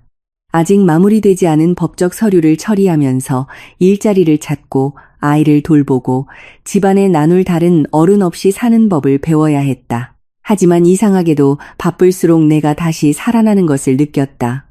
나는 아는 기업의 재택 회계 업무를 맡았고 그 후에는 몇 건의 외부 용역도 추가로 받았다. 돈은 예전만큼 많지 않았지만 깨끗했다. 내가 번 돈 한 푼 한 푼이 나를 더 떳떳하게 만들어 주었다. 준서도 새로운 생활에 점차 익숙해졌다. 아이는 더 이상 아빠에 대해 많이 묻지 않았다. 아마 아이들은 어른들이 말로 하지 않는 것들을 느낄 수 있는 것 같다. 아이는 나를 더 따르고 더 착해졌으며 매일 밤 내 품에 파고들어 속삭였다. 엄마, 이제 슬퍼하지 마세요. 나는 항상 아이를 꼭 껴안고 대답했다. 엄마, 이제 안 슬퍼. 그렇다. 나는 더 이상 버려진 사람의 슬픔을 느끼지 않았다. 나는 단지 내 인생의 한 시기를 너무나 많은 믿음을 잘못된 곳에 쏟아부은 것에 대해 안타까워할 뿐이었다. 하지만 안타깝다는 것이 돌아가고 싶다는 뜻은 아니었다. 한 번 닫힌 문은 영원히 닫아두어야 하는 법이다. 어느 늦가을 오후, 나는 준서를 데리고 공원에 갔다. 아이는 앞에서 달리며 햇살 아래서 소리내어 웃었다. 나는 벤치에 앉아 아이를 바라보다가 문득 마음이 이상할 정도로 가벼워지는 것을 느꼈다. 바람이 머리카락을, 어깨를, 그리고 한때 나를 숨막히게 할 것이라고 생각했던 지난 세월을 스쳐 지나갔다. 나는 내가 정말로 빠져나왔다는 것을 깨달았다. 온전한 모습으로 나온 것은 아니었다. 상처투성이로 나왔지만 그래도 빠져나올 수 있었다. 그리고 그것으로 충분했다.